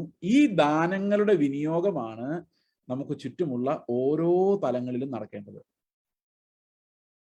ഓക്കെ, 3:16 മുതൽ നമുക്കൊന്ന് വായിക്കാം. എഫേസ്യ ലേഖനം 3:16. ഈ ധനം എങ്ങനെയാണ് നമ്മൾ അനുഭവിക്കുന്നത്? 1-ാം അധ്യായത്തിന്റെ 1 മുതൽ 3:15 വരെ അവിടെ പറയുന്ന എപ്പോഴും ആവർത്തിക്കുന്ന ഒരു വാക്കാണ് we are elected in Christ. ക്രിസ്തുവിൽ നമ്മൾ, അതായത് ആദമിൽ നമ്മൾ ഉണ്ടായിരുന്നു, നമ്മളെല്ലാം പാപികളെ എണ്ണപ്പെട്ടു. ക്രിസ്തുവിൽ നമ്മളെ തെരഞ്ഞെടുത്തിരുന്നു, അതുകൊണ്ട് നമ്മൾ നീതിമാന്മാരായി എണ്ണുന്നു. Because of his obedience. ക്രിസ്തുവിൽ ഞാൻ, അതാണ് നിങ്ങൾ വീട്ടിൽ പോയി സ്വസ്ഥമായിട്ട് എഫേസ്യ ലേഖനം ഒന്ന് വായിച്ചു നോക്കിയാൽ എഫേസ്യ ലേഖനം 1-ാം അധ്യായത്തിൽ പല പ്രാവശ്യം ഈ ക്രിസ്തുവിൽ, അവനിൽ, പ്രിയനായവനിൽ, ഇൻ എന്നുള്ള ഒരു വാക്യം നമുക്ക് കാണാൻ പറ്റും. ഇൻ ക്രൈസ്റ്റ് ആണ്. ഇപ്പൊ ഞാൻ എന്റെ വല്യപ്പനിലുണ്ടായിരുന്നു, അതുകൊണ്ട് വല്യപ്പൻ എന്തെങ്കിലും സ്വത്തുണ്ടെങ്കിൽ എനിക്ക് അവകാശമുണ്ട്. കാരണം എന്താ? I was in him. അതുപോലെ നമ്മൾ ആദമിനുണ്ടായിരുന്നതുകൊണ്ട് ആദമിന്റെ എല്ലാ അവകാശവും നമുക്ക് കിട്ടിയിട്ടുണ്ട്, അതുകൊണ്ടാണ് നമ്മൾ മരിക്കുന്നത്. എന്നാൽ നമ്മൾ ക്രിസ്തുവിലുണ്ടെങ്കിലോ ക്രിസ്തുവിന്റെ എല്ലാ ധനത്തിനും ഞാൻ അവകാശിയാണ്. അതാണ് ഇൻ ക്രൈസ്റ്റ് എന്നുള്ള പൊസിഷന്റെ പ്രത്യേകത. ഇപ്പൊ അംബാനിയിലുള്ള ഒരുത്തൻ, അംബാനിയുടെ കുഞ്ഞ്, അത് എത്ര തലമുറ കഴിഞ്ഞാലും അംബാനിയുടെ എന്തെങ്കിലും സ്വത്ത് ബാക്കിയുണ്ട് അവന് പോകാനുള്ളതാണ്. കാരണം ഹി വാസ് ഇൻ അംബാനി. മനസ്സിലാവുന്നുണ്ടോ ഞാൻ പറയുന്നത്? അതുപോലെ we were elected in Christ. എന്തിനാ? ലോകസ്ഥാപനത്തിന് മുമ്പേ നമ്മെ അവനിൽ തെരഞ്ഞെടുത്തു. എഫേസ്യർ 1:3, 1:4. 3 എന്താ പറയുന്നത്? സ്വർഗത്തിലെ സകല ആത്മീയ അനുഗ്രഹങ്ങളാലും നമ്മെ ക്രിസ്തു യേശുവിൽ അനുഗ്രഹിച്ചിരിക്കുന്നു. ഓക്കെ, അനുഗ്രഹിച്ചിരിക്കുന്ന നമ്മുടെ കർത്താവിന് സ്തോത്രം. അപ്പൊ ഈ അനുഗ്രഹങ്ങളുടെ വലിയൊരു ലിസ്റ്റ് അവിടെ. ഇൻ ക്രൈസ്റ്റ് അത് വായിച്ചു 3:15 വരുമ്പോഴേക്കും നിങ്ങൾ നോക്കി അവിടെ ഒരു വ്യത്യാസമുണ്ട്. അവിടെ മുതലാണ് വിശുദ്ധീകരണത്തിന്റെ പഠിപ്പിക്കൽ ആരംഭിക്കുന്നത്. സാങ്ക്ടിഫിക്കേഷൻ, അതുവരെ ജസ്റ്റിഫിക്കേഷൻ ആണ്. അവിടെ തൊട്ടാണ് വിശുദ്ധീകരണത്തിന്റെ പഠനം. എങ്ങനെയാണ് അത് എഴുതിയിരിക്കുന്നത് നമുക്ക് പെട്ടെന്ന് നോക്കാം. നമ്മുടെ സമയത്തിന്റെ ഒരു പരിമിതി അവിടെ ഉണ്ട്. 16-ാം വാക്യം. അവൻ തന്റെ മഹത്വത്തിന്റെ ധനത്തിനൊത്തവണ്ണം, അവന്റെ ആത്മാവിനാൽ നമ്മുടെ അകത്തെ മനുഷ്യനെ സംബന്ധിച്ച് ശക്തിയോടെ ബലപ്പെടേണ്ടതിനും ക്രിസ്തു വിശ്വാസത്താൽ നിങ്ങളുടെ ഹൃദയങ്ങളിൽ വസിക്കേണ്ടതിനും. കണ്ടോ? Now Christ is in me. നേരത്തെ എന്താ പറഞ്ഞത്? I am in Christ. ഇപ്പൊ എന്താ പറയുന്നത്? ക്രിസ്തു എന്നിൽ വസിക്കുന്നത്. അപ്പൊ എന്നെ കർത്താവിൽ തെരഞ്ഞെടുത്ത വർഷങ്ങൾക്ക് മുമ്പ്, നൂറ്റാണ്ടുകൾക്ക് മുമ്പ്, കാലങ്ങൾക്ക് മുമ്പാണ്. എന്നാൽ ക്രിസ്തു എന്നിൽ വന്നതിന് ഒരു ടൈമുണ്ട്. അത് ഞാൻ വിശ്വസിച്ചപ്പോഴാണ്. കർത്താവ് എന്റെ ഹൃദയത്തിൽ വന്നു. എന്തിനാ വന്നതെന്നറിയോ? എന്നെ കൊണ്ട് പറ്റാത്തത് എന്നിൽ നടപ്പാക്കാൻ വേണ്ടിയാണ്. നമ്മൾ നേരത്തെ വായിച്ചില്ലേ, നമ്മളെ കൊണ്ടൊന്നും പറ്റില്ല എന്ന്. അത് സാധിപ്പിക്കാൻ വേണ്ടി കർത്താവ് നമ്മുടെ ഹൃദയത്തിൽ വസിക്കുന്നു. ആ വസിക്കുമ്പോൾ എന്ത് സംഭവിക്കും നോക്കി? വസിക്കുമ്പോൾ എന്ത് സംഭവിക്കും? അടുത്ത വാക്യം. ക്രിസ്തു വിശ്വാസത്താൽ നിങ്ങളുടെ ഹൃദയങ്ങളിൽ വസിക്കേണ്ടതിനും വരം നൽകണമെന്നും നിങ്ങൾ സ്നേഹത്തിൽ വേരൂന്നി അടിസ്ഥാനപ്പെട്ടവരായി വീതിയും നീളവും ഉയരവും ആഴവും എന്തെന്ന് സകല വിശുദ്ധന്മാരോട് കൂടെ ഗ്രഹിക്കാനും. അപ്പൊ ക്രിസ്തു നമ്മുടെ ഉള്ളിൽ ഉണ്ടെങ്കിൽ നമുക്ക് എന്ത് ഗ്രഹിക്കാൻ പറ്റും? ദൈവത്തിന്റെ സ്നേഹത്തിന്റെ നീളവും ഉയരവും വീതി ആഴവും എല്ലാം മനസ്സിലാക്കാൻ പറ്റും. എക്സാമ്പിൾ പറഞ്ഞാല് എങ്ങനെ മനസ്സിലാക്കണോ? അത് വിശുദ്ധന്മാരുടെ കൂടെ. ഇപ്പൊ നമ്മുടെ ചർച്ചിൽ കുറെ വിശുദ്ധന്മാരുണ്ടല്ലേ? വിശുദ്ധന്മാരുടെ ഷേപ്പ് കണ്ടാൽ നമുക്ക് വിശുദ്ധന്മാരാണെന്ന് തോന്നുകയെന്നുള്ളതേ ഉള്ളൂ. പക്ഷേ കൊരിന്ത് സഭയിലും വിശുദ്ധന്മാരായിരുന്നു. എല്ലാം ഒന്നും നന്നായതൊന്നുമല്ല, നന്നായിക്കൊണ്ടിരിക്കുക. അവരെല്ലാം കർത്താവ് കൃപയാൽ വിശുദ്ധന്മാരെന്നാണ് വിളിക്കുന്നത്. അപ്പൊ ഇങ്ങനെയുള്ള പല വിശുദ്ധന്മാര് സഭയിൽ കാണും. അപ്പൊ ഇവരെ എൻ്റെ ഉള്ളിൽ ക്രിസ്തു വസിക്കുന്നെങ്കിൽ എനിക്ക് ഈ കർത്താവ് എങ്ങനെ ഇവരെ സ്നേഹിച്ചെന്ന് മനസ്സിലാവും.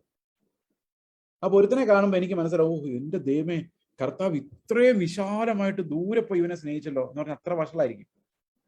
വേറൊരുത്തനെ കാണുമ്പോൾ എന്റെ ദൈവം ഇവനെ എങ്ങനെ കർത്താവ് സ്നേഹിച്ചത്? അപ്പൊ കർത്താവ് പറയും, നീ അവനെ സ്നേഹിക്കുക. അപ്പൊ മനസ്സിലാവും എങ്ങനെയാണ് ഞാൻ സ്നേഹിക്കുന്നത്. ഇങ്ങനെ ഓരോരുത്തരെ നമ്മൾ ക്ഷമിക്കുമ്പോ, സ്നേഹിക്കുമ്പോ, നമ്മൾ പതുക്കെ പതുക്കെ നമ്മുടെ ഉള്ളിൽ ക്രിസ്തുവിന്റെ ജീവനാണ് ഉള്ളതെങ്കിൽ നമ്മൾ അവന്റെ സ്നേഹത്തിൽ വളരാൻ തുടങ്ങും. അവന്റെ സ്നേഹം ഒരു പ്രത്യേകതര സ്നേഹമാണ്. ഇപ്പം നമ്മുടെ സഭയിൽ ഒരു ഉഴപ്പനുണ്ടെങ്കിൽ അവനെയാണ് കർത്താവ് സ്നേഹിക്കുന്നത്. കാണാതെ പോയ ഒരാട് അവനെ തൂക്കിയെടുത്ത് വെളിയോട്ട് കളയുമല്ല, അവന്റെ പുറകെ നടക്കുക ചെയ്യുന്നു. അതാ സ്നേഹം. ജഡത്തിന്റെ സ്നേഹം എന്ന് പറഞ്ഞാൽ നമ്മളെപ്പോലെ ഇരിക്കുന്ന ആൾക്കാരെ നമുക്ക് ഇഷ്ടമുള്ളൂ. പക്ഷെ കർത്താവിന്റെ സ്നേഹം എന്ന് പറഞ്ഞാൽ അവനെ സഭയിൽ നിന്ന് പുറത്താക്കേണ്ടി വരുമായിരിക്കും ചിലപ്പോൾ എന്തെങ്കിലും കാരണത്താൽ, അത്ര വഷളായിരിക്കും. പക്ഷെ അവനെ നമ്മൾ വിടില്ല. കാരണം അവൻ ജഡസംഹാരം നടന്ന് അവൻ തിരിച്ച് സഭയെ കയറ്റാൻ വേണ്ടി അവന്റെ പിന്നാലെ നടന്ന് ഉപദേശിച്ച് സ്നേഹിച്ച് അവന് വേണ്ടി മരിക്കാൻ തയ്യാറാകുന്ന ഒരു സ്നേഹമുണ്ട്, കർത്താവിന്റെ സ്നേഹം. പരിജ്ഞാനത്തെ കവിയുന്നൊരു സ്നേഹം. ഈ സ്നേഹം കൊണ്ട് നിങ്ങൾ കുടുംബജീവിതം നയിച്ചാൽ വ്യത്യാസം ഉണ്ടാകും. അതെങ്ങനെ ഞാൻ പറയാം. നമുക്ക് അവൈലബിൾ ആയിട്ടുള്ള ടൈം കുറവാണ്. But still that will be enough for you എന്ന് ഞാൻ വിശ്വസിക്കുന്നു. കാരണം നമ്മൾ പത്യോപദേശം നമുക്ക് കൃത്യമായിട്ട് നമ്മുടെ ഉള്ളിൽ വന്നാൽ ധർമ്മോപദേശം വളരെ എളുപ്പമാണ്. പത്യോപദേശം നമുക്ക് മനസ്സിലായി കഴിഞ്ഞാൽ എങ്ങനെ ജീവിക്കണം എന്നുള്ള ധർമ്മം നമുക്ക് വളരെ പെട്ടെന്ന് മനസ്സിലാവും. ഓക്കെ, പരിജ്ഞാനത്തെ കവിയുന്ന സ്നേഹം. ഇപ്പൊ ഞങ്ങളുടെ ചർച്ചിൽ ഒരു സഹോദരൻ വന്നു. അപ്പൊ എന്നോട് ആൾക്കാർ പറഞ്ഞു, അവനെ സൂക്ഷിക്കണം കേട്ടോ, അവൻ പറ്റിക്കും. ഞാൻ പറഞ്ഞു, ഒരിക്കലും പറ്റിക്കില്ല. എന്തുകൊണ്ട് പറ്റിക്കില്ല? അതിന്റെ കാരണം, നമ്മളെ ഒരാൾ പറ്റിക്കണമെങ്കിൽ നമ്മൾ അവനെ വിശ്വസിക്കണം. ഒരാളെ സ്നേഹിക്കാൻ അവനെ വിശ്വസിക്കണം നിർബന്ധമൊന്നുമില്ല. അവൻ എങ്ങനെ ആയാലും കുഴപ്പമില്ല. പറ്റിക്കുമെന്ന് അറിഞ്ഞുകൊണ്ടാണ് നമ്മൾ സഹായിക്കുന്നെങ്കിൽ അവൻ നമ്മളെ പറ്റിച്ചു എന്ന് പറയാൻ പറ്റുമോ? ഇല്ലല്ലോ, ഇല്ല. അവൻ നന്നായി എന്ന് പറയുമ്പോൾ നമ്മൾ വിശ്വസിക്കുക. പക്ഷെ നമ്മുടെ ഉള്ളിൽ അറിയാൻ ചിലപ്പോൾ നന്നായി കാണുകയില്ലായിരിക്കും, മനുഷ്യനല്ലേ, സാരമില്ല. അപ്പൊ പിന്നെ എന്നെ പറ്റിച്ചു എന്ന് പറയാൻ പറ്റുമോ? പറ്റില്ല. നമ്മളെ അവൻ പറ്റിച്ചാലും കുഴപ്പമില്ല, നമ്മളാരെയും പറ്റിക്കാതിരുന്നാൽ മതി. നമ്മളെ അവൻ പറ്റിച്ചാൽ നമുക്ക് കൂടി വന്നാൽ കുറെ പൈസ പോയിരിക്കും, അല്ലെ കുറെ ഗുഡ് റെപ്യൂട്ടേഷൻ പോയിരിക്കും. അത്രയല്ലേ ഉള്ളൂ. കർത്താവിന് ഇതൊന്നും ഇല്ലായിരുന്നല്ലോ. പിന്നെ നമ്മൾ എന്ത് രാജ്യം പണിയാൻ വേണ്ടി ഈ സമ്പത്തെല്ലാം ഉണ്ടാക്കി വെക്കുന്നു?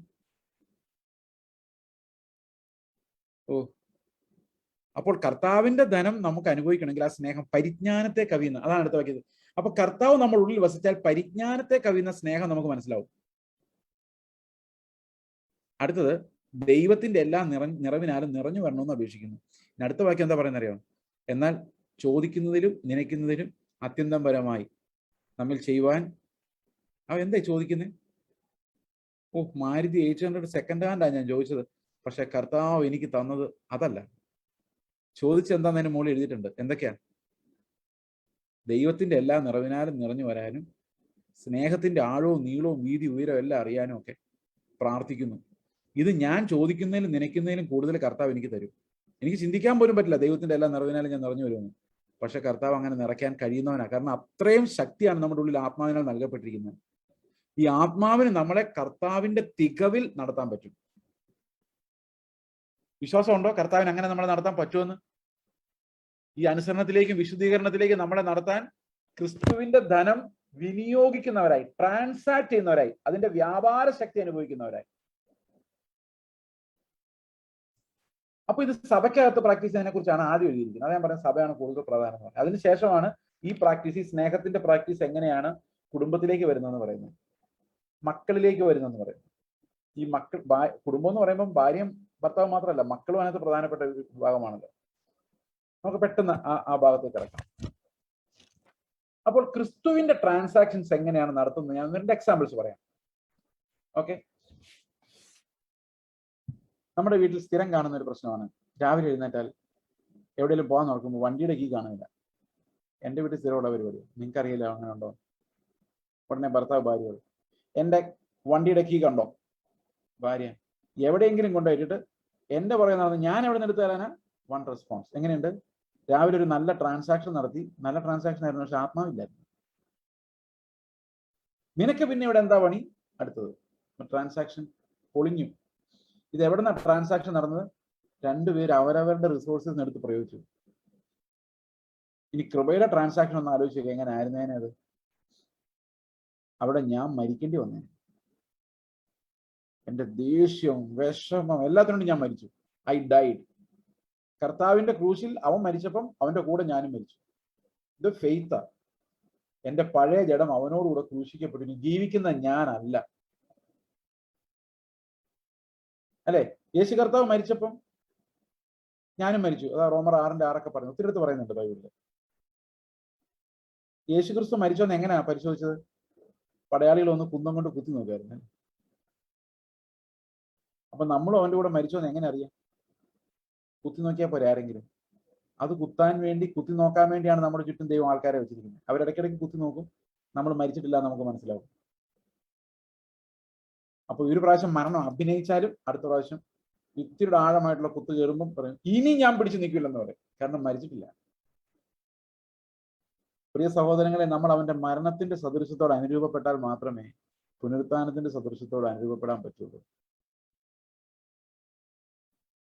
ഓക്കെ, അപ്പോൾ ഈ ഒരു കൃപയുടെ ട്രാൻസാക്ഷൻ, ക്രിസ്തുവാണ് ജീവിക്കുന്നത് എന്നുള്ള വിശ്വാസത്തിൽ നിന്നുണ്ടാകുന്ന ട്രാൻസാക്ഷൻ, ക്രിസ്തുവിന്റെ ധനം നമ്മളിൽ ഉണ്ടാകുമ്പോൾ നടക്കുന്ന ട്രാൻസാക്ഷൻ. അതിന് പ്രത്യേകതയുണ്ട്, അവിടെ നമ്മൾ ഉപേക്ഷിക്കപ്പെടുന്നില്ല. അതുകൊണ്ട് തന്നെ വിവാഹത്തിൽ ഉപേക്ഷണം എന്ന് പറഞ്ഞൊരു കാര്യം കർത്താവ് സഹിക്കത്തില്ല ഒരിക്കലും. കാരണം ഒരിക്കൽ വിവാഹം കഴിച്ചാൽ ദാറ്റ്സ് എറ്റേണലി സീൽഡ്. രണ്ടാമതൊരു വിവാഹം ചിന്തിക്കുക പോലും വേണ്ട. കാരണം ആ സഹോദരൻ അല്ലെങ്കിൽ സഹോദരി മരിക്കുന്നവരെ until death do us part എന്നുള്ള ഉടമ്പടി സ്വർഗത്തിൽ നിലനിൽക്കുന്നു. അത് തൂത്ത് കളയാൻ നമ്മളെ കൊണ്ട് പറ്റത്തില്ല. അപ്പോൾ സ്വർഗത്തിൽ നിലനിൽക്കുന്ന ഒരു ഉടമ്പടി ഉണ്ട്. എന്താണത്? മരണം നമ്മെ വേർപിരിക്കുന്നവരെ. അതിനിടയിൽ ഡൈവോഴ്സ് നമ്മളെ വേർപിരിക്കുന്നവരെന്നൊരു പരിപാടി ഇല്ല.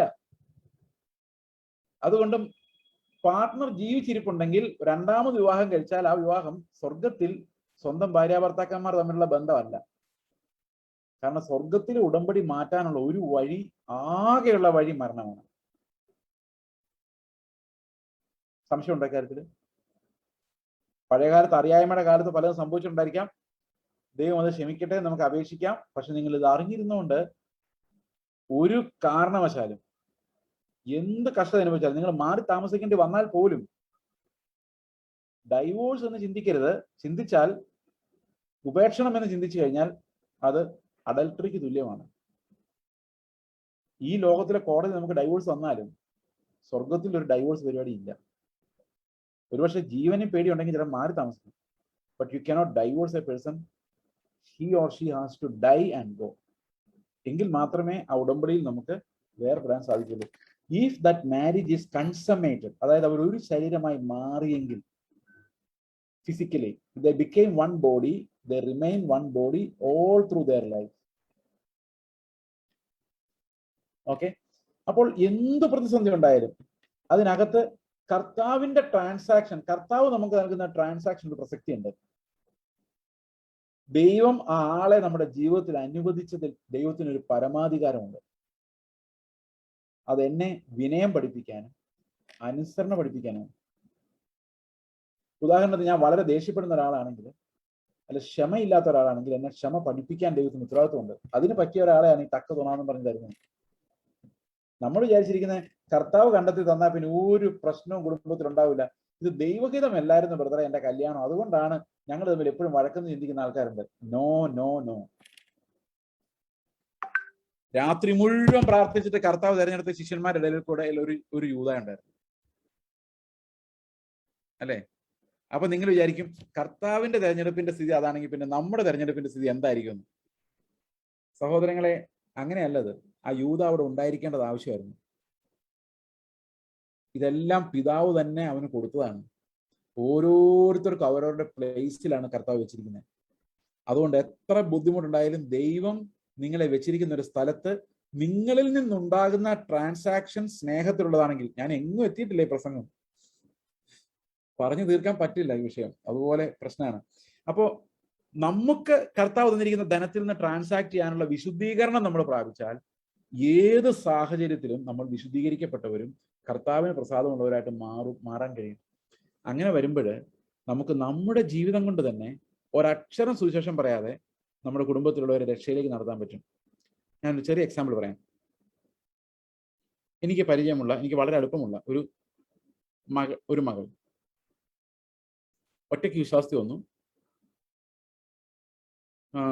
സ്നാനപ്പെട്ടു, ഭർത്താവ് അറിഞ്ഞില്ല. ഞാൻ ആ കുട്ടിയോട് പറഞ്ഞു, ഹിന്ദുവാണ്, നീ വീട്ടിൽ പോയി കഴിയുമ്പം നല്ല ഭാര്യയായി സബ്മിറ്റഡായി നിന്റെ മതം അയാളുടെ തലയ്ക്ക് പിടിപ്പിക്കാതെ ക്രിസ്തുവിനെ വെളിപ്പെടുത്തും. ക്രിസ്തുവിനെ കണ്ട് അയാൾ മടങ്ങി നിങ്ങൾ ഒന്നിച്ചു വരും എന്ന് പറഞ്ഞു വിട്ടു. പുള്ളിക്കാരി അന്യദൈവങ്ങളെ വണങ്ങിയില്ല, ടെമ്പിളിൽ പോയില്ല, പക്ഷെ എല്ലാം അനുസരിക്കുന്ന ഒരു ഭാര്യയായി സബ്മിറ്റഡ് ആയിട്ടിരുന്നു. ഭർത്താവ് നല്ല അടി കൊടുത്തു. ഈ കുട്ടി ചിരിച്ചോണ്ട് സ്നേഹമായിട്ട് പെരുമാറാൻ തുടങ്ങി. പുള്ളിക്ക് അത്ഭുതമായി, ഇതെങ്ങനെ സംഭവിച്ചു? പുള്ളി, നിനക്ക് എന്താ പറ്റും? നിനക്ക് എന്തെങ്കിലും കുഴപ്പമുണ്ടോ? ഞാൻ ഇത്രയും വഴക്കുണ്ടാക്കിയിട്ട് നീ എങ്ങനെ ചിരിക്കുന്നു? അപ്പൊ ഈ കുട്ടി പറഞ്ഞു, ഞാൻ ദൈവരാജ്യത്തിലാണ്, എൻ്റെ കൂടെ കർത്താവുണ്ട്. ഹിന്ദുവാന്ന് ആലോചിക്കണം. പുള്ളിക്ക് ദൈവത്തെക്കുറിച്ച് ബൈബിളിനെ കുറിച്ച് ഒന്നും അറിയാൻ വയ്യ. 1-2 ആഴ്ച കഴിഞ്ഞപ്പം ദൈവം ചോദിച്ചു, നീ ദൈവരാജ്യത്തിലായത് നമ്മുടെ ഭാഗ്യം, അല്ലെ എന്തോ ഒരു അടിയോടെ നടക്കേണ്ടതാണ്. പിന്നെ കുറെ കൂടെ കഴിഞ്ഞപ്പം നമ്മുടെ വീട്ടിൽ എന്ത് സമാധാനമാണ്, ഈ മറ്റുള്ളവരുടെ വീട്ടിൽ ഇതൊന്നും ഇല്ലല്ലോ, അവരൊക്കെ എങ്ങനെ ജീവിക്കുന്നു ഞാൻ ഓർക്കാനായി. ഇപ്പൊ രണ്ടുപേരും ഒന്നിച്ചാ പ്രാർത്ഥിക്കുന്നു. ഇപ്പൊ ഈ കുട്ടിക്ക് വിശ്വാസം കുറയുമ്പം അദ്ദേഹമാണ് പറഞ്ഞ് ബലപ്പെടുത്തുന്നത്, ധൈര്യമായിട്ടിരിക്കുക, ദൈവം നമ്മുടെ കൂടെ ഉണ്ട്, ഒന്നിച്ചാ പ്രാർത്ഥിക്കുന്നു. ഈ കൃപയുടെ ട്രാൻസാക്ഷൻ ഭയങ്കര പവർഫുള്ളാണ്. ഒന്നും പറയാതെ കർത്താവ് ആരാന്ന് വെളിപ്പെടുത്താൻ ഈ ട്രാൻസാക്ഷൻസിന് പറ്റും. ദൈവത്തിന്റെ ധനമാണത്. ആ ധനം നിങ്ങൾക്ക് ഇഷ്ടംപോലെ തന്നിട്ടുണ്ട്.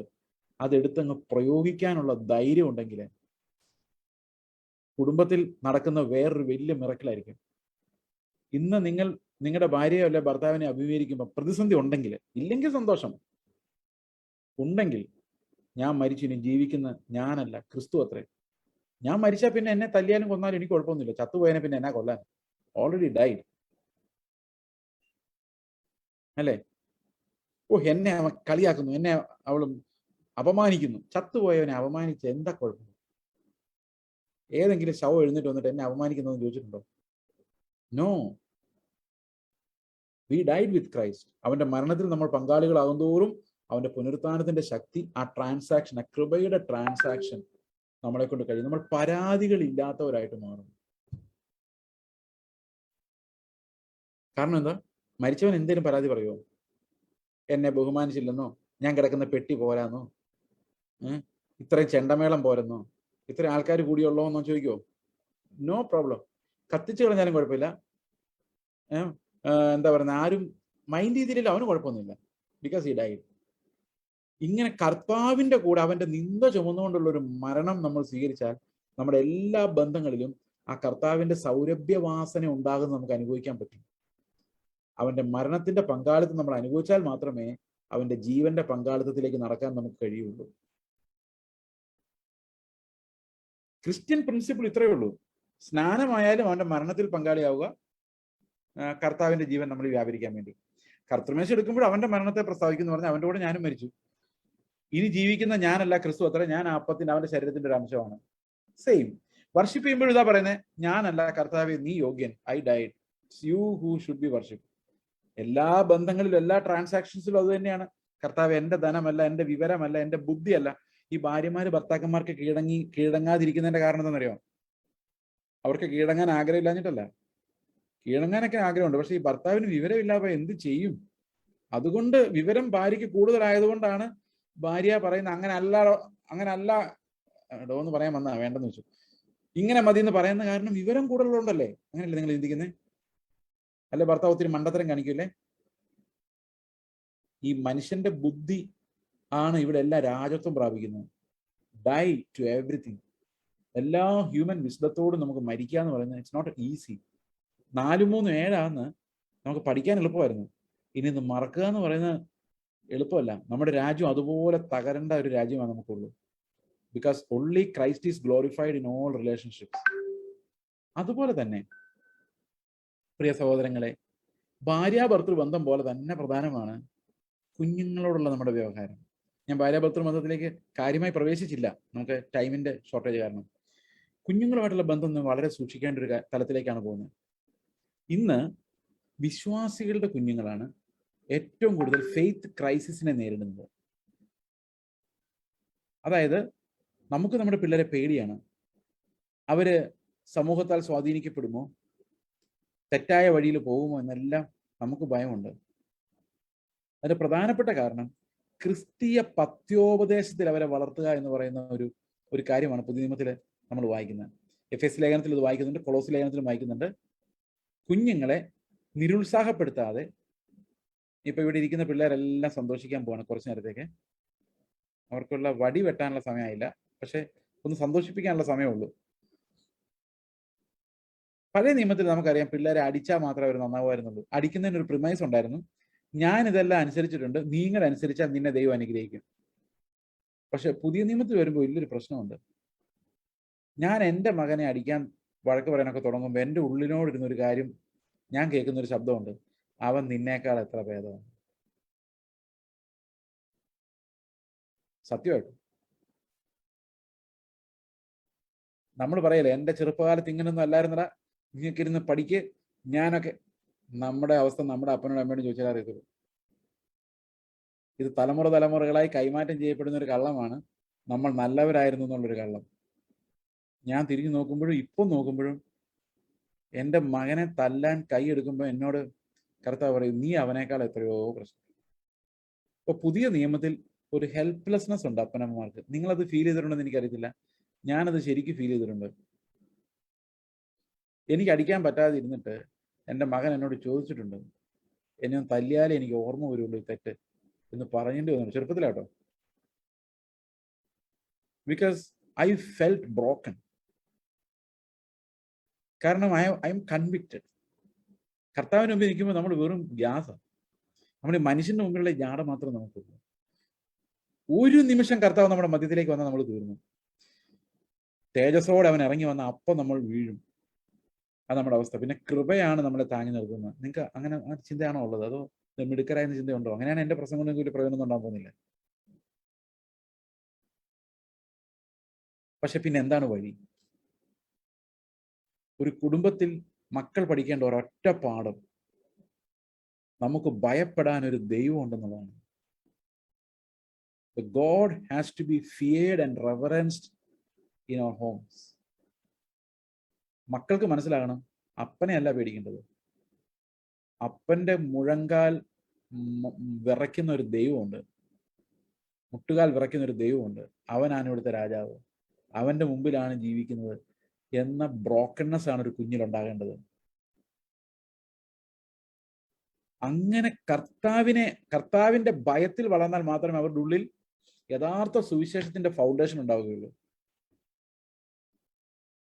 അത് നമ്മൾ കർത്താവിനെ ഭയപ്പെട്ടാൽ മാത്രമേ ഈ ഭയം മക്കളിലേക്ക് പകർത്താൻ സാധിക്കുള്ളൂ. ദൈവ ഭയമില്ലാത്ത മാതാപിതാക്കളാണ് ഇന്ന് ദൈവത്തിൽ വിശ്വസിക്കാത്ത മക്കളെ സൃഷ്ടിക്കുന്നത്.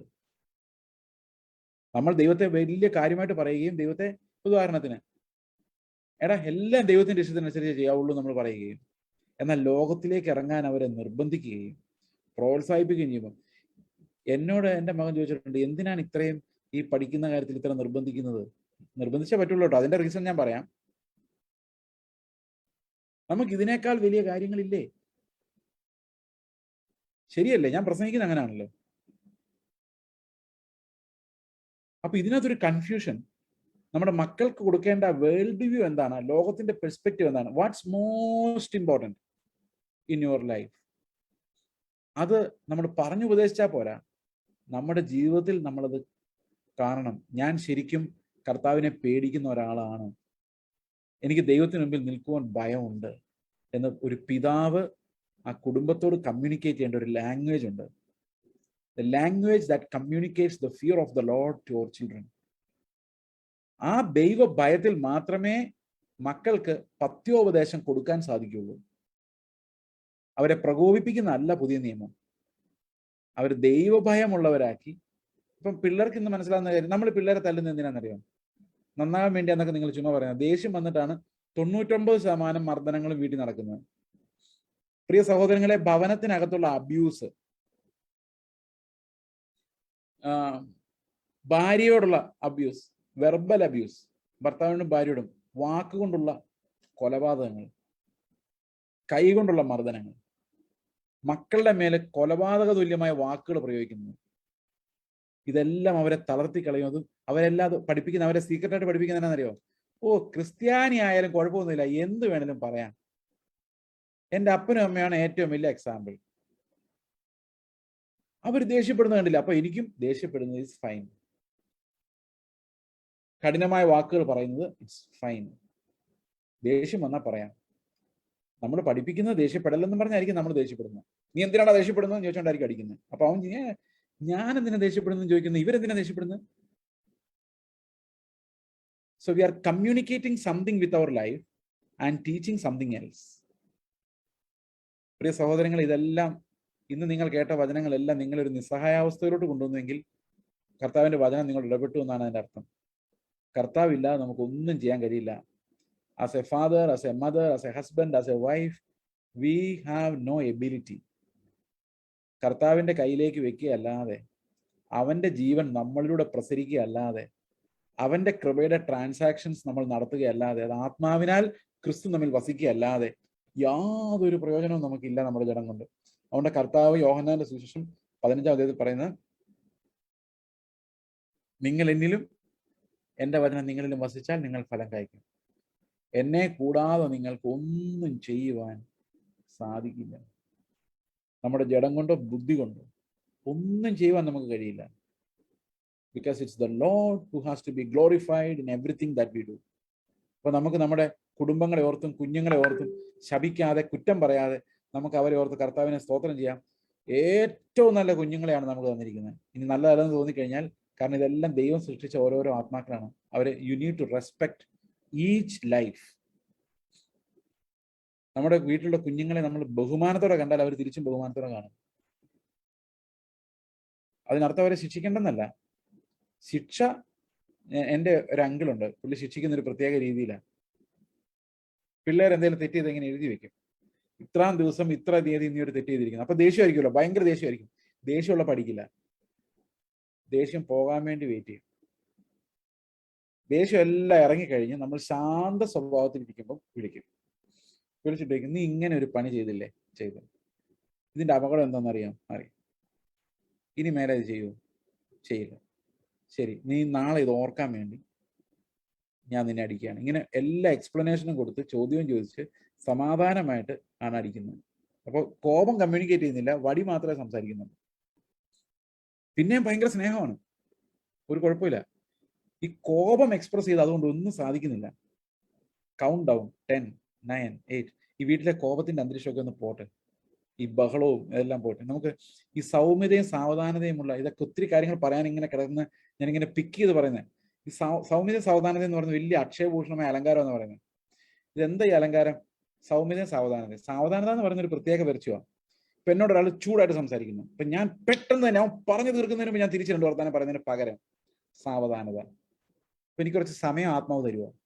10, 9, 8, 7 അത്ര സമയം കിട്ടിയാൽ നമ്മൾ രക്ഷപ്പെട്ടു. ആ സമയം കൊണ്ട് നമുക്ക് ഒരു കാര്യം പറയാം, ഞാനല്ല കർത്താവാണ് ജീവിക്കുന്നത്. സാധാരണ ഈ സമയം കിട്ടാറില്ല. അതിനു മുമ്പ് നമ്മൾ പറഞ്ഞെല്ലാം കഴിഞ്ഞിട്ട് അയ്യോ കർത്താവ് ഞാൻ മരിച്ചായിരുന്നല്ലോ എന്ന് പിന്നെ ആലോചിക്കുന്നു. ഈ സാവധാനത നമുക്ക് കിട്ടിയാൽ നമുക്കത് വിശുദ്ധീകരണത്തിന് വലിയൊരു മുതൽക്കൂട്ടായിരിക്കും. ഓക്കെ, അപ്പോൾ കുടുംബജീവിതം നയിക്കുമ്പോൾ നമ്മൾ കർത്താവിന്റെ ആത്മാവ് നമുക്ക് തരുന്ന കൃപയുടെ വിനിമയം നടക്കാൻ വേണ്ടി, കൃപയുടെ ട്രാൻസാക്ഷൻസ് നടക്കാൻ വേണ്ടി നമ്മൾ വിശ്വാസത്താൽ ക്രിസ്തു നമ്മളിൽ വസിച്ച് അവന്റെ ജീവൻ നമ്മളിൽ നിന്ന് ഒഴുകുന്ന ആ ജീവനൊരു പ്രത്യേകതയുണ്ട്. മറ്റയാൾ എങ്ങനെയാണെന്നുള്ളത് പ്രശ്നമല്ല എന്നുള്ളതാണ്. മറ്റയാൾ എങ്ങനെയാണെന്നുള്ളത് not a question at all. യൂദാസ് എങ്ങനെയാണെന്നുള്ളത് കർത്താവിന് പ്രശ്നമല്ല. നമ്മുടെ ചുറ്റുമുള്ള ആളുകൾ എങ്ങനെ പെരുമാറുന്നുള്ളത് നമുക്ക് പ്രശ്നമല്ല. കാരണം ഇരുട്ടാണേലും വെളിച്ചമാണേലും നമ്മുടെ ലൈറ്റ് ഇങ്ങനെ അടിച്ചുകൊണ്ടേയിരിക്കും. അതാണ് ക്രിസ്തുവിന്റെ ലൈറ്റിന്റെ പ്രത്യേകത. ഇരുട്ട് വർദ്ധിക്കും തോറും ഈ വെളിച്ചത്തിന്റെ ഇന്റൻസിറ്റി കൂടും. ശത്രുത വർദ്ധിക്കും തോറും നമ്മുടെ സ്നേഹം വർദ്ധിക്കുമോ? അത് ആത്മാവിന് മാത്രമേ കഴിയുള്ളൂ ആ സ്നേഹം പ്രൊഡ്യൂസ് ചെയ്യാൻ. When the going gets tough, the tough gets going എന്ന് പറയുന്ന പോലെ when situation becomes dark, our light shines even more brightly. നമ്മുടെ ചുറ്റും സങ്കടം വർദ്ധിക്കുമ്പം, എതിർപ്പുകൾ വർദ്ധിക്കുമ്പോൾ അവിടെയാണ് നമ്മുടെ പ്രകാശം ജ്വലിക്കുവാൻ കൂടുതൽ അവസരങ്ങളുള്ളത്. നമ്മളെ നോക്കി ചിരിക്കുന്നവനെ നോക്കി ചിരിച്ചു കാണിക്കുമ്പോൾ അതിന് വലിയ ജ്വലനമില്ല. പക്ഷെ നമ്മളെ ഒരാൾ അപഹസിക്കുമ്പോൾ അവനെ നോക്കി ചിരിക്കാൻ നമുക്ക് പറ്റുന്നൊരു കൃപയുടെ ട്രാൻസാക്ഷൻ നമ്മളിൽ വന്നു കഴിഞ്ഞാൽ അത് എല്ലാ ഇരുട്ടിനെയും തോൽപ്പിക്കുന്ന ക്രിസ്തുവിന്റെ വെളിച്ചമായിരിക്കും. അവരുടെ കുടുംബജീവിതം നയിക്കുമ്പോൾ ഈ പത്യോപദേശങ്ങൾ, ഇന്ന് ധർമ്മോപദേശം അധികം പറഞ്ഞില്ല, ഈ പത്യോപദേശങ്ങൾ നിങ്ങളെ സഹായിക്കട്ടെ, എന്നെയും സഹായിക്കട്ടെ എന്ന് ഞാൻ എനിക്ക് വേണ്ടിയും നിങ്ങൾക്ക് വേണ്ടിയും പ്രാർത്ഥിക്കുന്നു. God bless you all. നമുക്കൊരു നിമിഷം പ്രാർത്ഥിക്കാം. ഞങ്ങളുടെ സ്വർഗസ്ഥ പിതാവേ, അങ്ങയുടെ ധനം വിനിമയം ചെയ്യുവാൻ, ആത്മനിറവിൽ ജീവിക്കുവാൻ ആത്മാവ് ഞങ്ങളെ പഠിപ്പിക്കുന്ന ആ സാവധാനതയിലേക്ക് ഞങ്ങളെ നയിക്കണം. ഞങ്ങൾക്ക് എല്ലാ അവസ്ഥകൾക്കായിട്ടും, ഞങ്ങളുടെ ചുറ്റും ഓടുന്ന ആളുകൾക്കായിട്ടും അവരെല്ലാം കർത്താവ് അങ്ങയുടെ സ്വരൂപത്തിൽ സൃഷ്ടിച്ചു. ക്രിസ്തുവിനെ പോലെ രൂപാന്തരപ്പെടുത്താൻ വേണ്ടി ഞങ്ങൾ ഒന്നിച്ചു ചേർത്തു.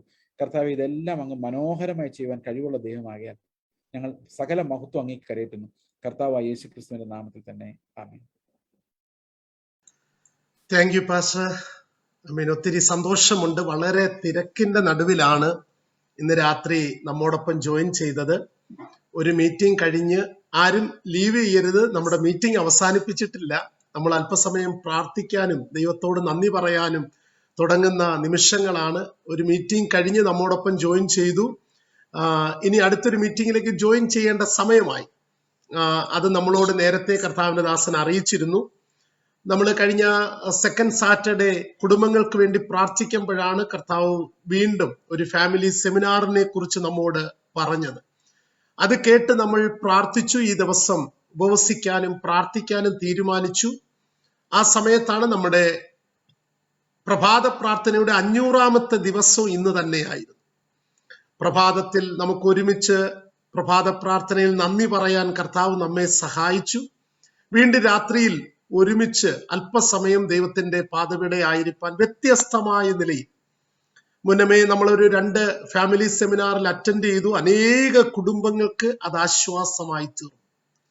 എഫേസ്യ ലേഖനം 5:22 മുതലുള്ള വാക്യങ്ങളിൽ നിന്ന് കർത്താവിന്റെ ദാസൻ കുടുംബങ്ങളോട് വളരെ ശക്തമായി പറഞ്ഞു, കർത്താവിൽ എന്ന പോലെ കീഴടങ്ങുക, കർത്താവ് സഭയെ സ്നേഹിച്ചതുപോലെ. അപ്പോൾ നമ്മുടെ കുടുംബത്തിൽ ക്രിസ്തു എങ്ങനെ വെളിപ്പെടുന്നു എന്നതിന്റെ അടിസ്ഥാനത്തിലാണ് കുടുംബജീവിതം എങ്ങനെ സന്തോഷകരമായി പോകാൻ കഴിയുന്നു. കർത്താവിന്റെ ദാസൻ ആ കുഞ്ഞുങ്ങളുടെ ഭാഗത്തേക്കൊന്നും എത്തിയില്ല. ഞാൻ ഇനി അതിന്റെ ബാക്കി ഭാഗം പറയാനൊന്നും ആഗ്രഹിക്കുകയല്ല. എന്നാൽ ഒരു കാര്യം നാം ഈ രാത്രിയിൽ തിരിച്ചറിയണം. നമ്മൾ അല്പസമയം പ്രാർത്ഥിക്കാൻ പോകുകയാണ്. കർത്താവിലെന്ന പോലെ, അതാണ് വാക്യം. ക്രിസ്തു സഭയെ സ്നേഹിച്ചതുപോലെ. ഇത് നമ്മൾ വിവാഹ ശുശ്രൂഷയിൽ ഇങ്ങനെ കേട്ട് കാണാതെ പഠിച്ചു വെച്ചിരിക്കുന്ന വാക്യമാണ്. എന്നാൽ ആ ഒരു മേഖല നമ്മുടെ കുടുംബത്തിനകത്ത് വെളിപ്പെട്ടാൽ പിന്നെ നമ്മുടെ തലമുറകളെ ഓർത്ത് ഭാരപ്പെടുകയേ വേണ്ട. കർത്താവിന്റെ ദാസൻ കുറച്ചു മുന്നമേ ഒരു കാര്യം പറഞ്ഞ് നിങ്ങൾ ശ്രദ്ധിച്ചോ? ഞാൻ എൻ്റെ കുഞ്ഞിനെ ദേഷ്യപ്പെടാൻ തുടങ്ങുമ്പോൾ, പഠിക്കട എന്ന് പറയുമ്പോൾ, അടിക്കാൻ തുടങ്ങുമ്പോൾ ഞാൻ എങ്ങനെ ആയിരുന്നു എന്നൊരു ചിന്ത വന്ന പിന്നെ നമ്മുടെ കൈ പൊങ്ങത്തില്ല, വഴക്ക് പറയാൻ പറ്റത്തില്ല. ഞാൻ ഈ കുറച്ച് കാര്യങ്ങളെ മനസ്സിലാക്കിയത്, ഈ കുഞ്ഞുങ്ങളെല്ലാം ഈ കള്ളത്തരങ്ങളും മോശ സ്വഭാവങ്ങളും മുഴുവനും പഠിച്ചത് സ്കൂളിൽ നിന്നല്ല, മുഴുവനും പഠിച്ചത് കോളേജിൽ നിന്നുമല്ല, സുഹൃത്തുക്കളിൽ നിന്നുമല്ല, മാതാപിതാക്കളിൽ നിന്നാണ്. നിങ്ങളിപ്പോ എല്ലാരും കൂടെ ലീവ് ചെയ്യുമായിരിക്കും, കുഴപ്പമില്ല. ഞാനും ജയലാൽ പാസ്റ്റർ അവസാനം ഒരു പാട്ട് പാടിയത് നമ്മളിൽ നിന്ന് പഠിപ്പിച്ച്. പണ്ട് നിങ്ങൾക്ക് ഓർമ്മ കാണും, ഈ കള്ളത്തരം പഠിപ്പിച്ച അമ്മച്ചിമാര് പണ്ട് ഈ പ്രൈവറ്റ് ബസ്സിലൊക്കെ കുഞ്ഞുങ്ങളുമായിട്ട് കയറും. എന്നാൽ ഈ 5 വയസ്സായി കഴിഞ്ഞാൽ ടിക്കറ്റ് എടുക്കണം.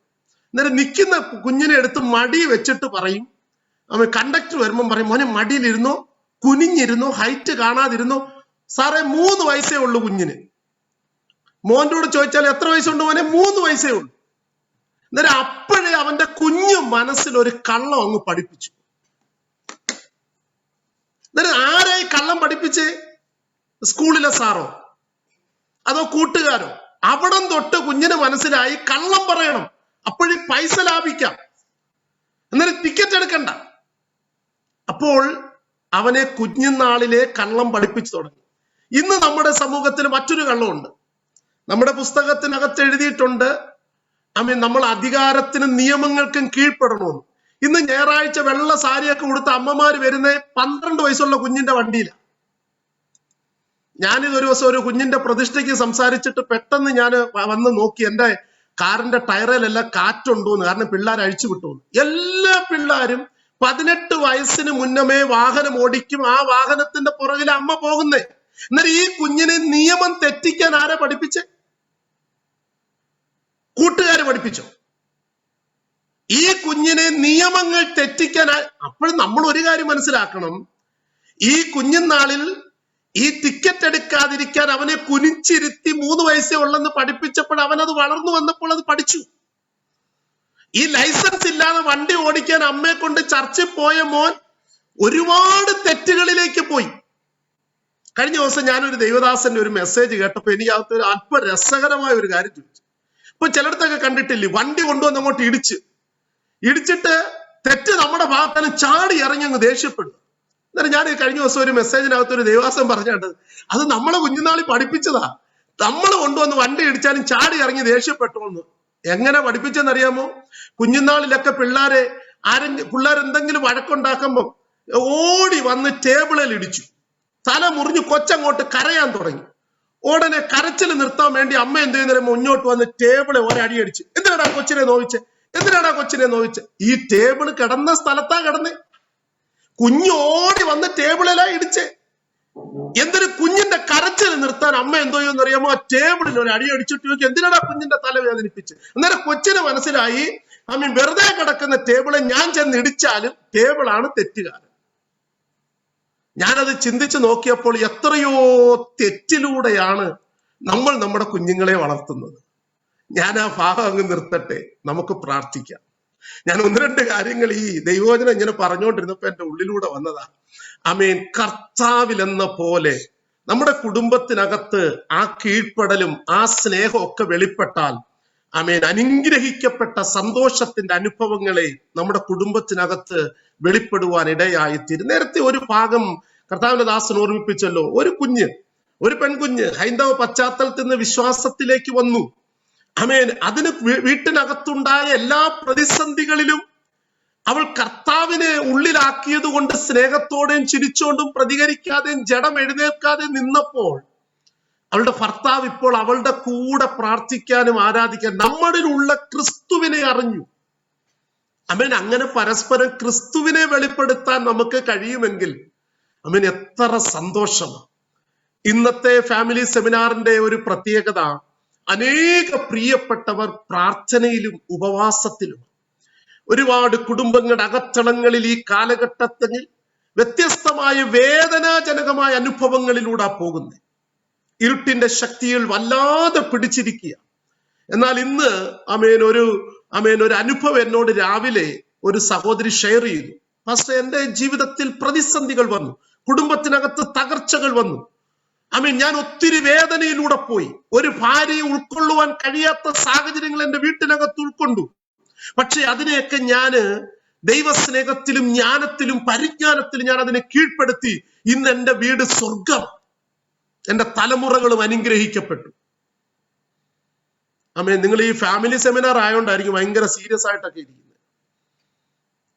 അപ്പോൾ ഒരാള് കുടുംബത്തിനകത്തുണ്ടായ ഒരു വിഷമത്തെ, ഒരു പ്രതിസന്ധിയെ, ഭർത്താവിന്റെ ഭാഗത്തുണ്ടായ തെറ്റുകളെ ആ തെറ്റിനെ അംഗീകരിച്ചു എന്നുള്ളതല്ല, അതിനെ ദൈവസ്നേഹത്തിലും ജ്ഞാനത്തിലും പൊട്ടിത്തെറിക്കാതെ, എടുത്ത് എറിയാതെ, ഉടച്ച് കളയാതെ അതിനെ ജ്ഞാനത്തിൽ ചേർത്ത് പിടിച്ചു. ആ സഹോദരി ഇന്ന് എന്നോട് പറഞ്ഞു, പാസ്റ്റർ ഇതൊരു സാക്ഷ്യമായ എന്റെ ആരോടും പറയാം, ആമേൻ, ഏത് ദോഷ സ്വഭാവങ്ങളും, ആമേൻ, ഏത് മോശ സ്വഭാവങ്ങളും, ഏത് പ്രലോഭനങ്ങളും, ഏത് ദേഷ്യങ്ങളും, ഏത് പ്രതിസന്ധികളും ഉണ്ടെങ്കിലും നമ്മുടെ അകത്തുള്ള ക്രിസ്തുവിനെ വെളിപ്പെടുത്തി അതിനെ ധൈര്യത്തോട്, ഒരുപക്ഷെ നമുക്ക് സഹിക്കാൻ കഴിയാത്തതായിരിക്കാം, ഒരു ഭാര്യ എന്ന നിലയിൽ ഉൾക്കൊള്ളുവാൻ കഴിയാത്തതായിരിക്കാം, പക്ഷേ അതിനെ ഒന്ന് നേരിടാൻ ഒരു കൃപ ലഭിച്ചാൽ നമ്മുടെ കുടുംബജീവിതത്തെ സന്തോഷമായി കൊണ്ടുപോകാൻ കഴിയും.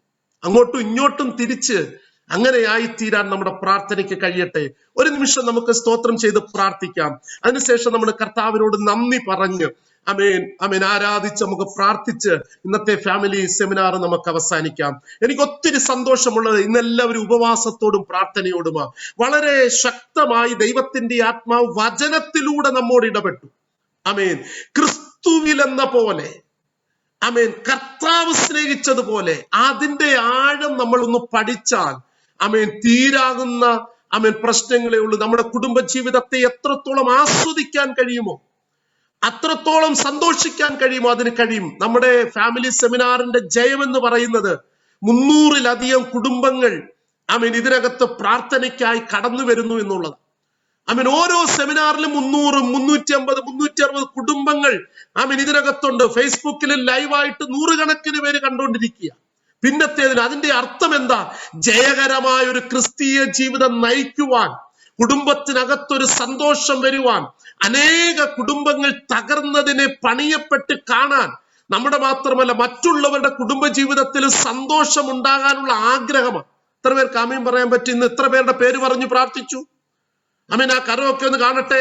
നമ്മുടെ കുടുംബത്തിന് വേണ്ടി മാത്രമല്ലല്ലോ ഇന്ന് ഉപവസിച്ചത്. ഇന്ന് അനേക കുടുംബങ്ങൾക്ക് വേണ്ടി, സഹോദര കുടുംബങ്ങൾക്ക് വേണ്ടി, സ്നേഹിതരുടെ കുടുംബങ്ങൾക്ക് വേണ്ടി, സഭയിലെ ദൈവമക്കൾക്ക് വേണ്ടി. കുടുംബം തകർന്നത് കൊണ്ടോ ഡിവൈസ് ആയതുകൊണ്ടോ കേസ് കൊടുത്തത് കൊണ്ടോ ഒന്നുമല്ല. കർത്താവെ, നിൽക്കുന്നതൊന്നും ഉടയാതെ തകരാതെ വിള്ളലുകൾ വരാതെ അവരെ സംരക്ഷിക്കണമേ എന്നുള്ള ഒരു ഉപവാസവും പ്രാർത്ഥനയും ഇന്ന് പകൽ നമ്മുടെ കുടുംബത്തിൽ നടന്നിട്ടുണ്ടെങ്കിൽ ഞാൻ ഉറപ്പോടെ പറയാം, ഇതിനകത്തൊരു റിസൾട്ട് വെളിപ്പെട്ടിട്ടുണ്ട്. നമ്മൾ അറിയാത്ത ചില വിടുതലുകൾ കുടുംബത്തിനകത്ത് നടന്നിട്ടുണ്ട്. നമുക്കൊരിക്കൽ കൂടി പ്രാർത്ഥിക്കാം. എല്ലാ കരങ്ങളും ഉയർത്തി ഇന്ന് പകൽ ഉപവാസത്തോടെ പ്രാർത്ഥനയോടെ ആയിരുന്ന ആ പേരുകളെ ഒരിക്കൽ കൂടി നമ്മൾ ഒരുമിച്ചൊന്ന് പറയുക. നിങ്ങളുടെ അകത്തളങ്ങളിലുള്ള പേരുകളെ ഒന്ന് ആത്മാവിൽ ഒന്ന് പറഞ്ഞു പ്രാർത്ഥിച്ച് യേശുവിന്റെ നാമത്തില് ആ പേരുകളൊക്കെ പറഞ്ഞു. ഇപ്പോൾ തന്നെ 10,000 പേര് ഒരുമിച്ചിരുന്ന് നമ്മൾ പ്രാർത്ഥിക്കുക. ഓരോ കുടുംബങ്ങളുടെ അകത്തളങ്ങളിലും വെളിപ്പെടുന്ന ദൈവശക്തിയാൽ പ്രാർത്ഥിക്കാം.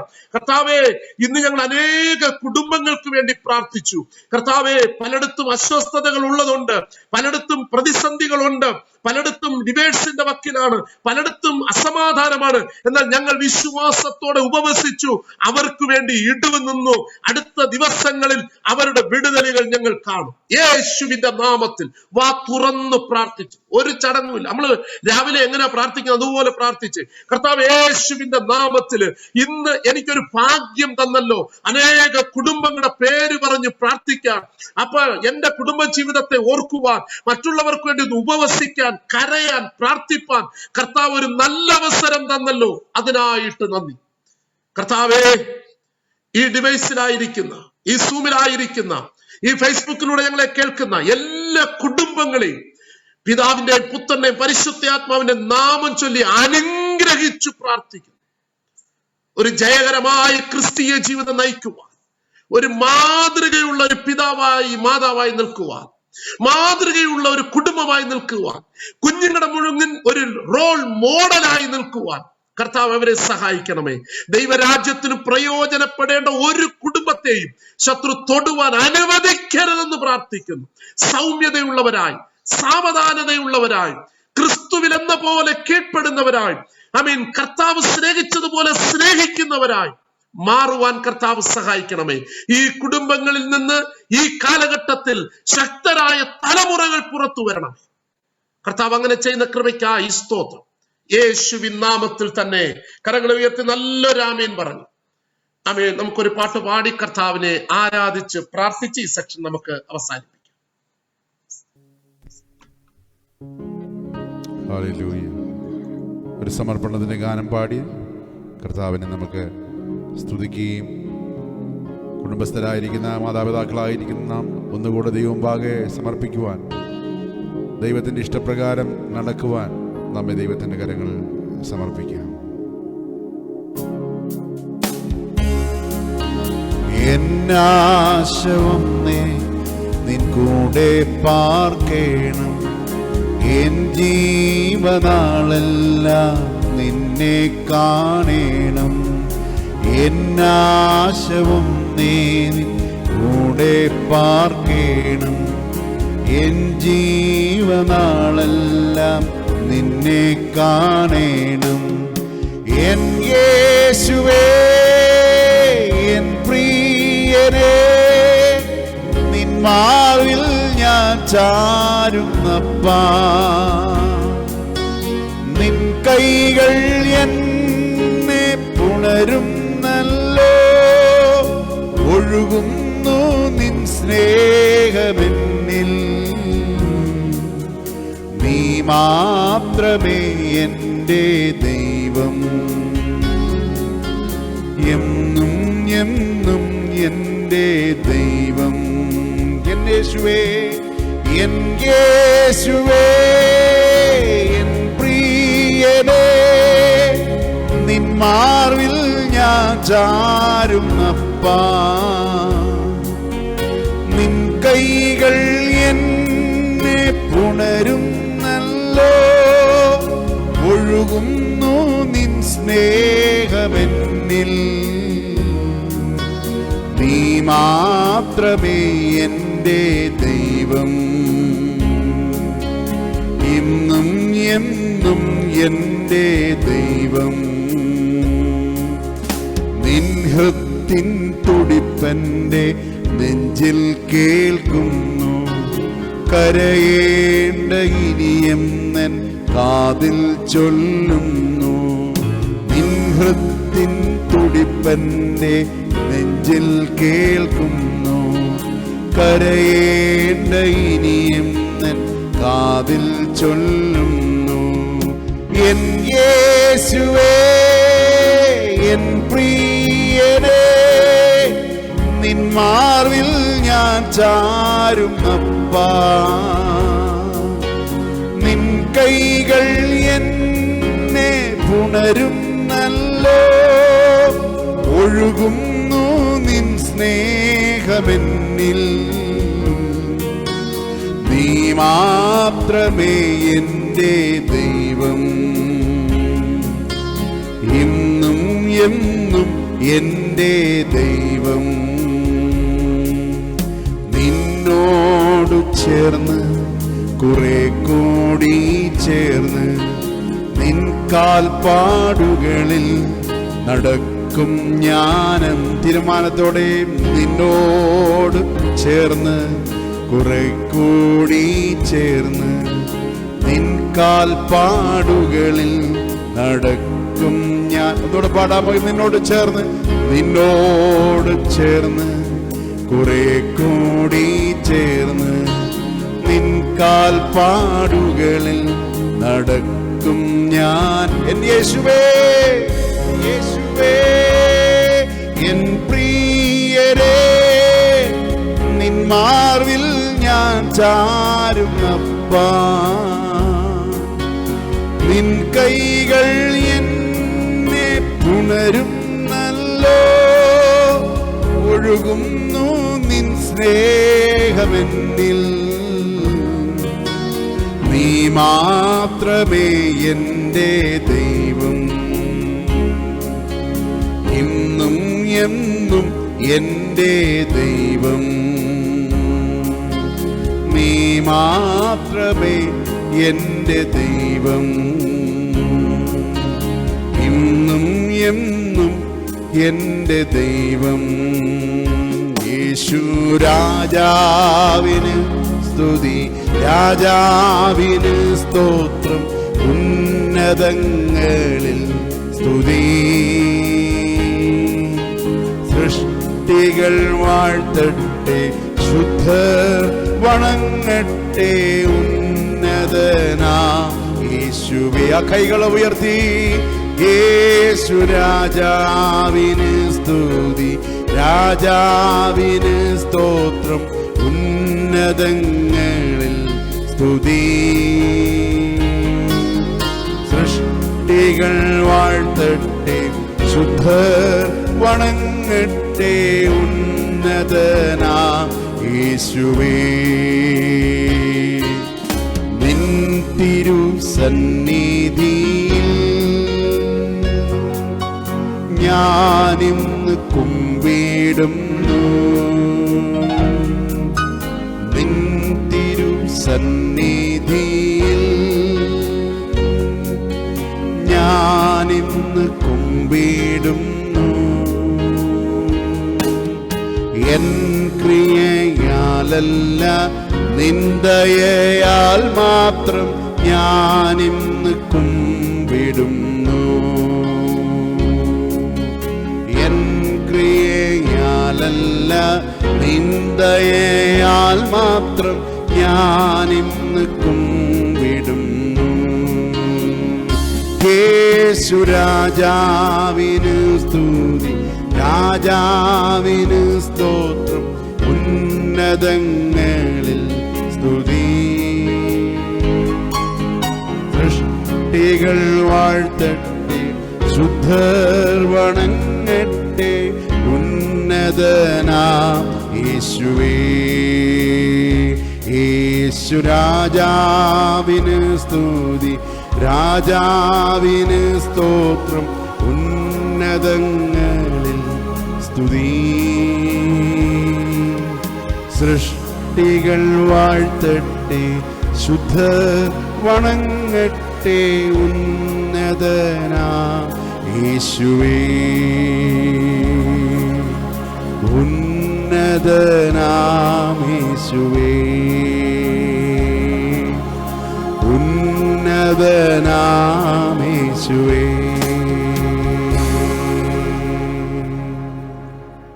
പ്രാർത്ഥിക്കാം. എല്ലാ കണ്ണുകളും അടയട്ടെ.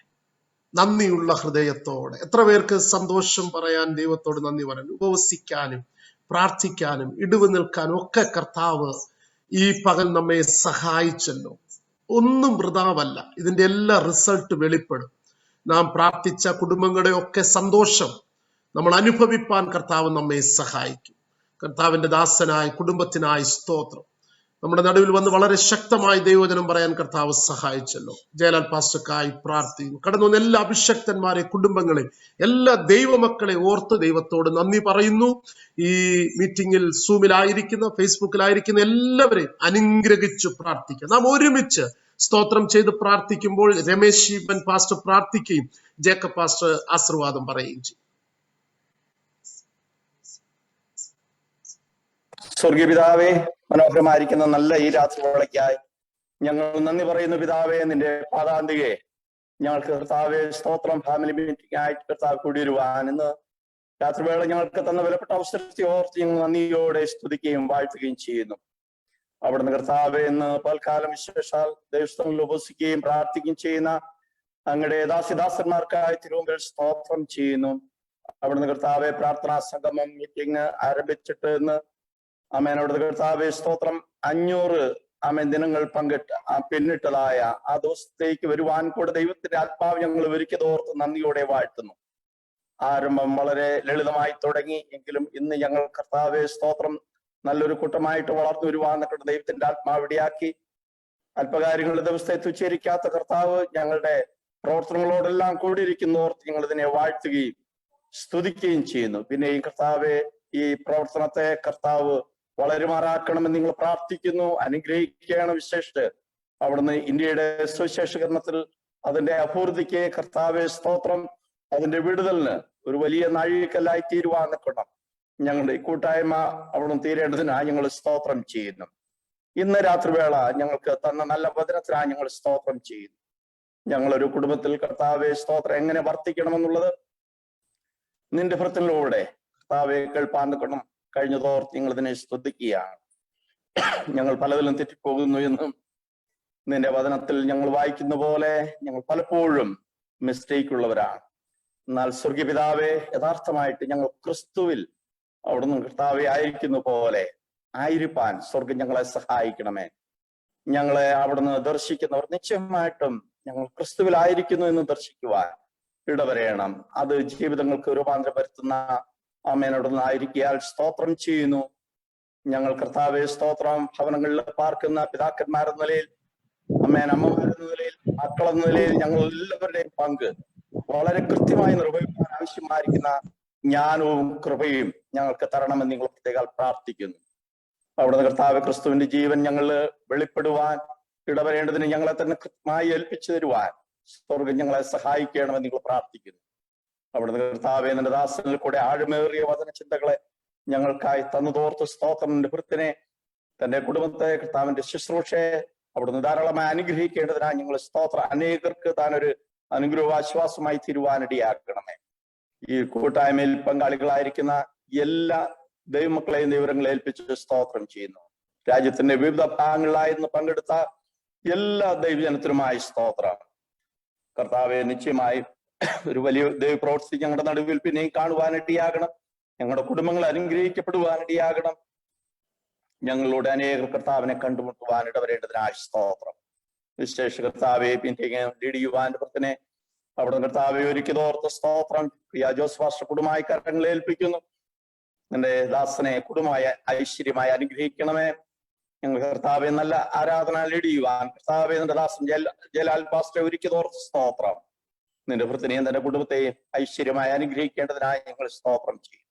ഈ ശുശ്രൂഷയിൽ ആദ്യോടൊന്നും ഭാഗവാക്കുകളായ എല്ലാവരെയും കൃപയുടെ കരങ്ങളിൽ പരമേൽപ്പിക്കുന്നു. ഞങ്ങൾ തമ്മിൽ കാണുവാനുള്ള കൃപയിൽ ഞങ്ങളെ മറയ്ക്കണം. ഞങ്ങൾ തമ്മിൽ കാണുമ്പോൾ കർത്താവ് ഞങ്ങളോട് കൂടി ഇരുന്ന് വലിയ കാര്യങ്ങൾ ഞങ്ങളോട് ചെയ്യുന്നു എന്ന് അന്യോന്യം പ്രസ്താവിപ്പാൻ സ്വർഗം ഞങ്ങളെ സഹായിക്കണമെന്ന് ഞങ്ങൾക്ക് അജുനിച്ച കർത്താവിന്റെ ധന്യമുള്ള നാമത്തിൽ അപേക്ഷിക്കുന്നു. കേൾക്കണമേ സ്വർഗീയ നല്ല പിതാവേ. ആമേൻ. ആമേൻ. കൃപയും പിതാവാ ദൈവത്തിന്റെ സ്നേഹം ആശ്വസിപ്പിച്ചു വഴി നടത്തുന്ന പരിശുദ്ധന്മാവിന്റെ നിരന്തരമായ കൂട്ടായ്മ നാം പ്രാർത്ഥിച്ച സകല കാര്യങ്ങളോടും ഭൂമിയുടെ അറ്റത്തോളമുള്ള സകല ഭക്തന്മാരോടുകൂടി കർത്താവാം യേശുവിന്റെ രണ്ടാമത്തെ വരവരെ ഉണ്ടായിരിക്കുമാറാകട്ടെ.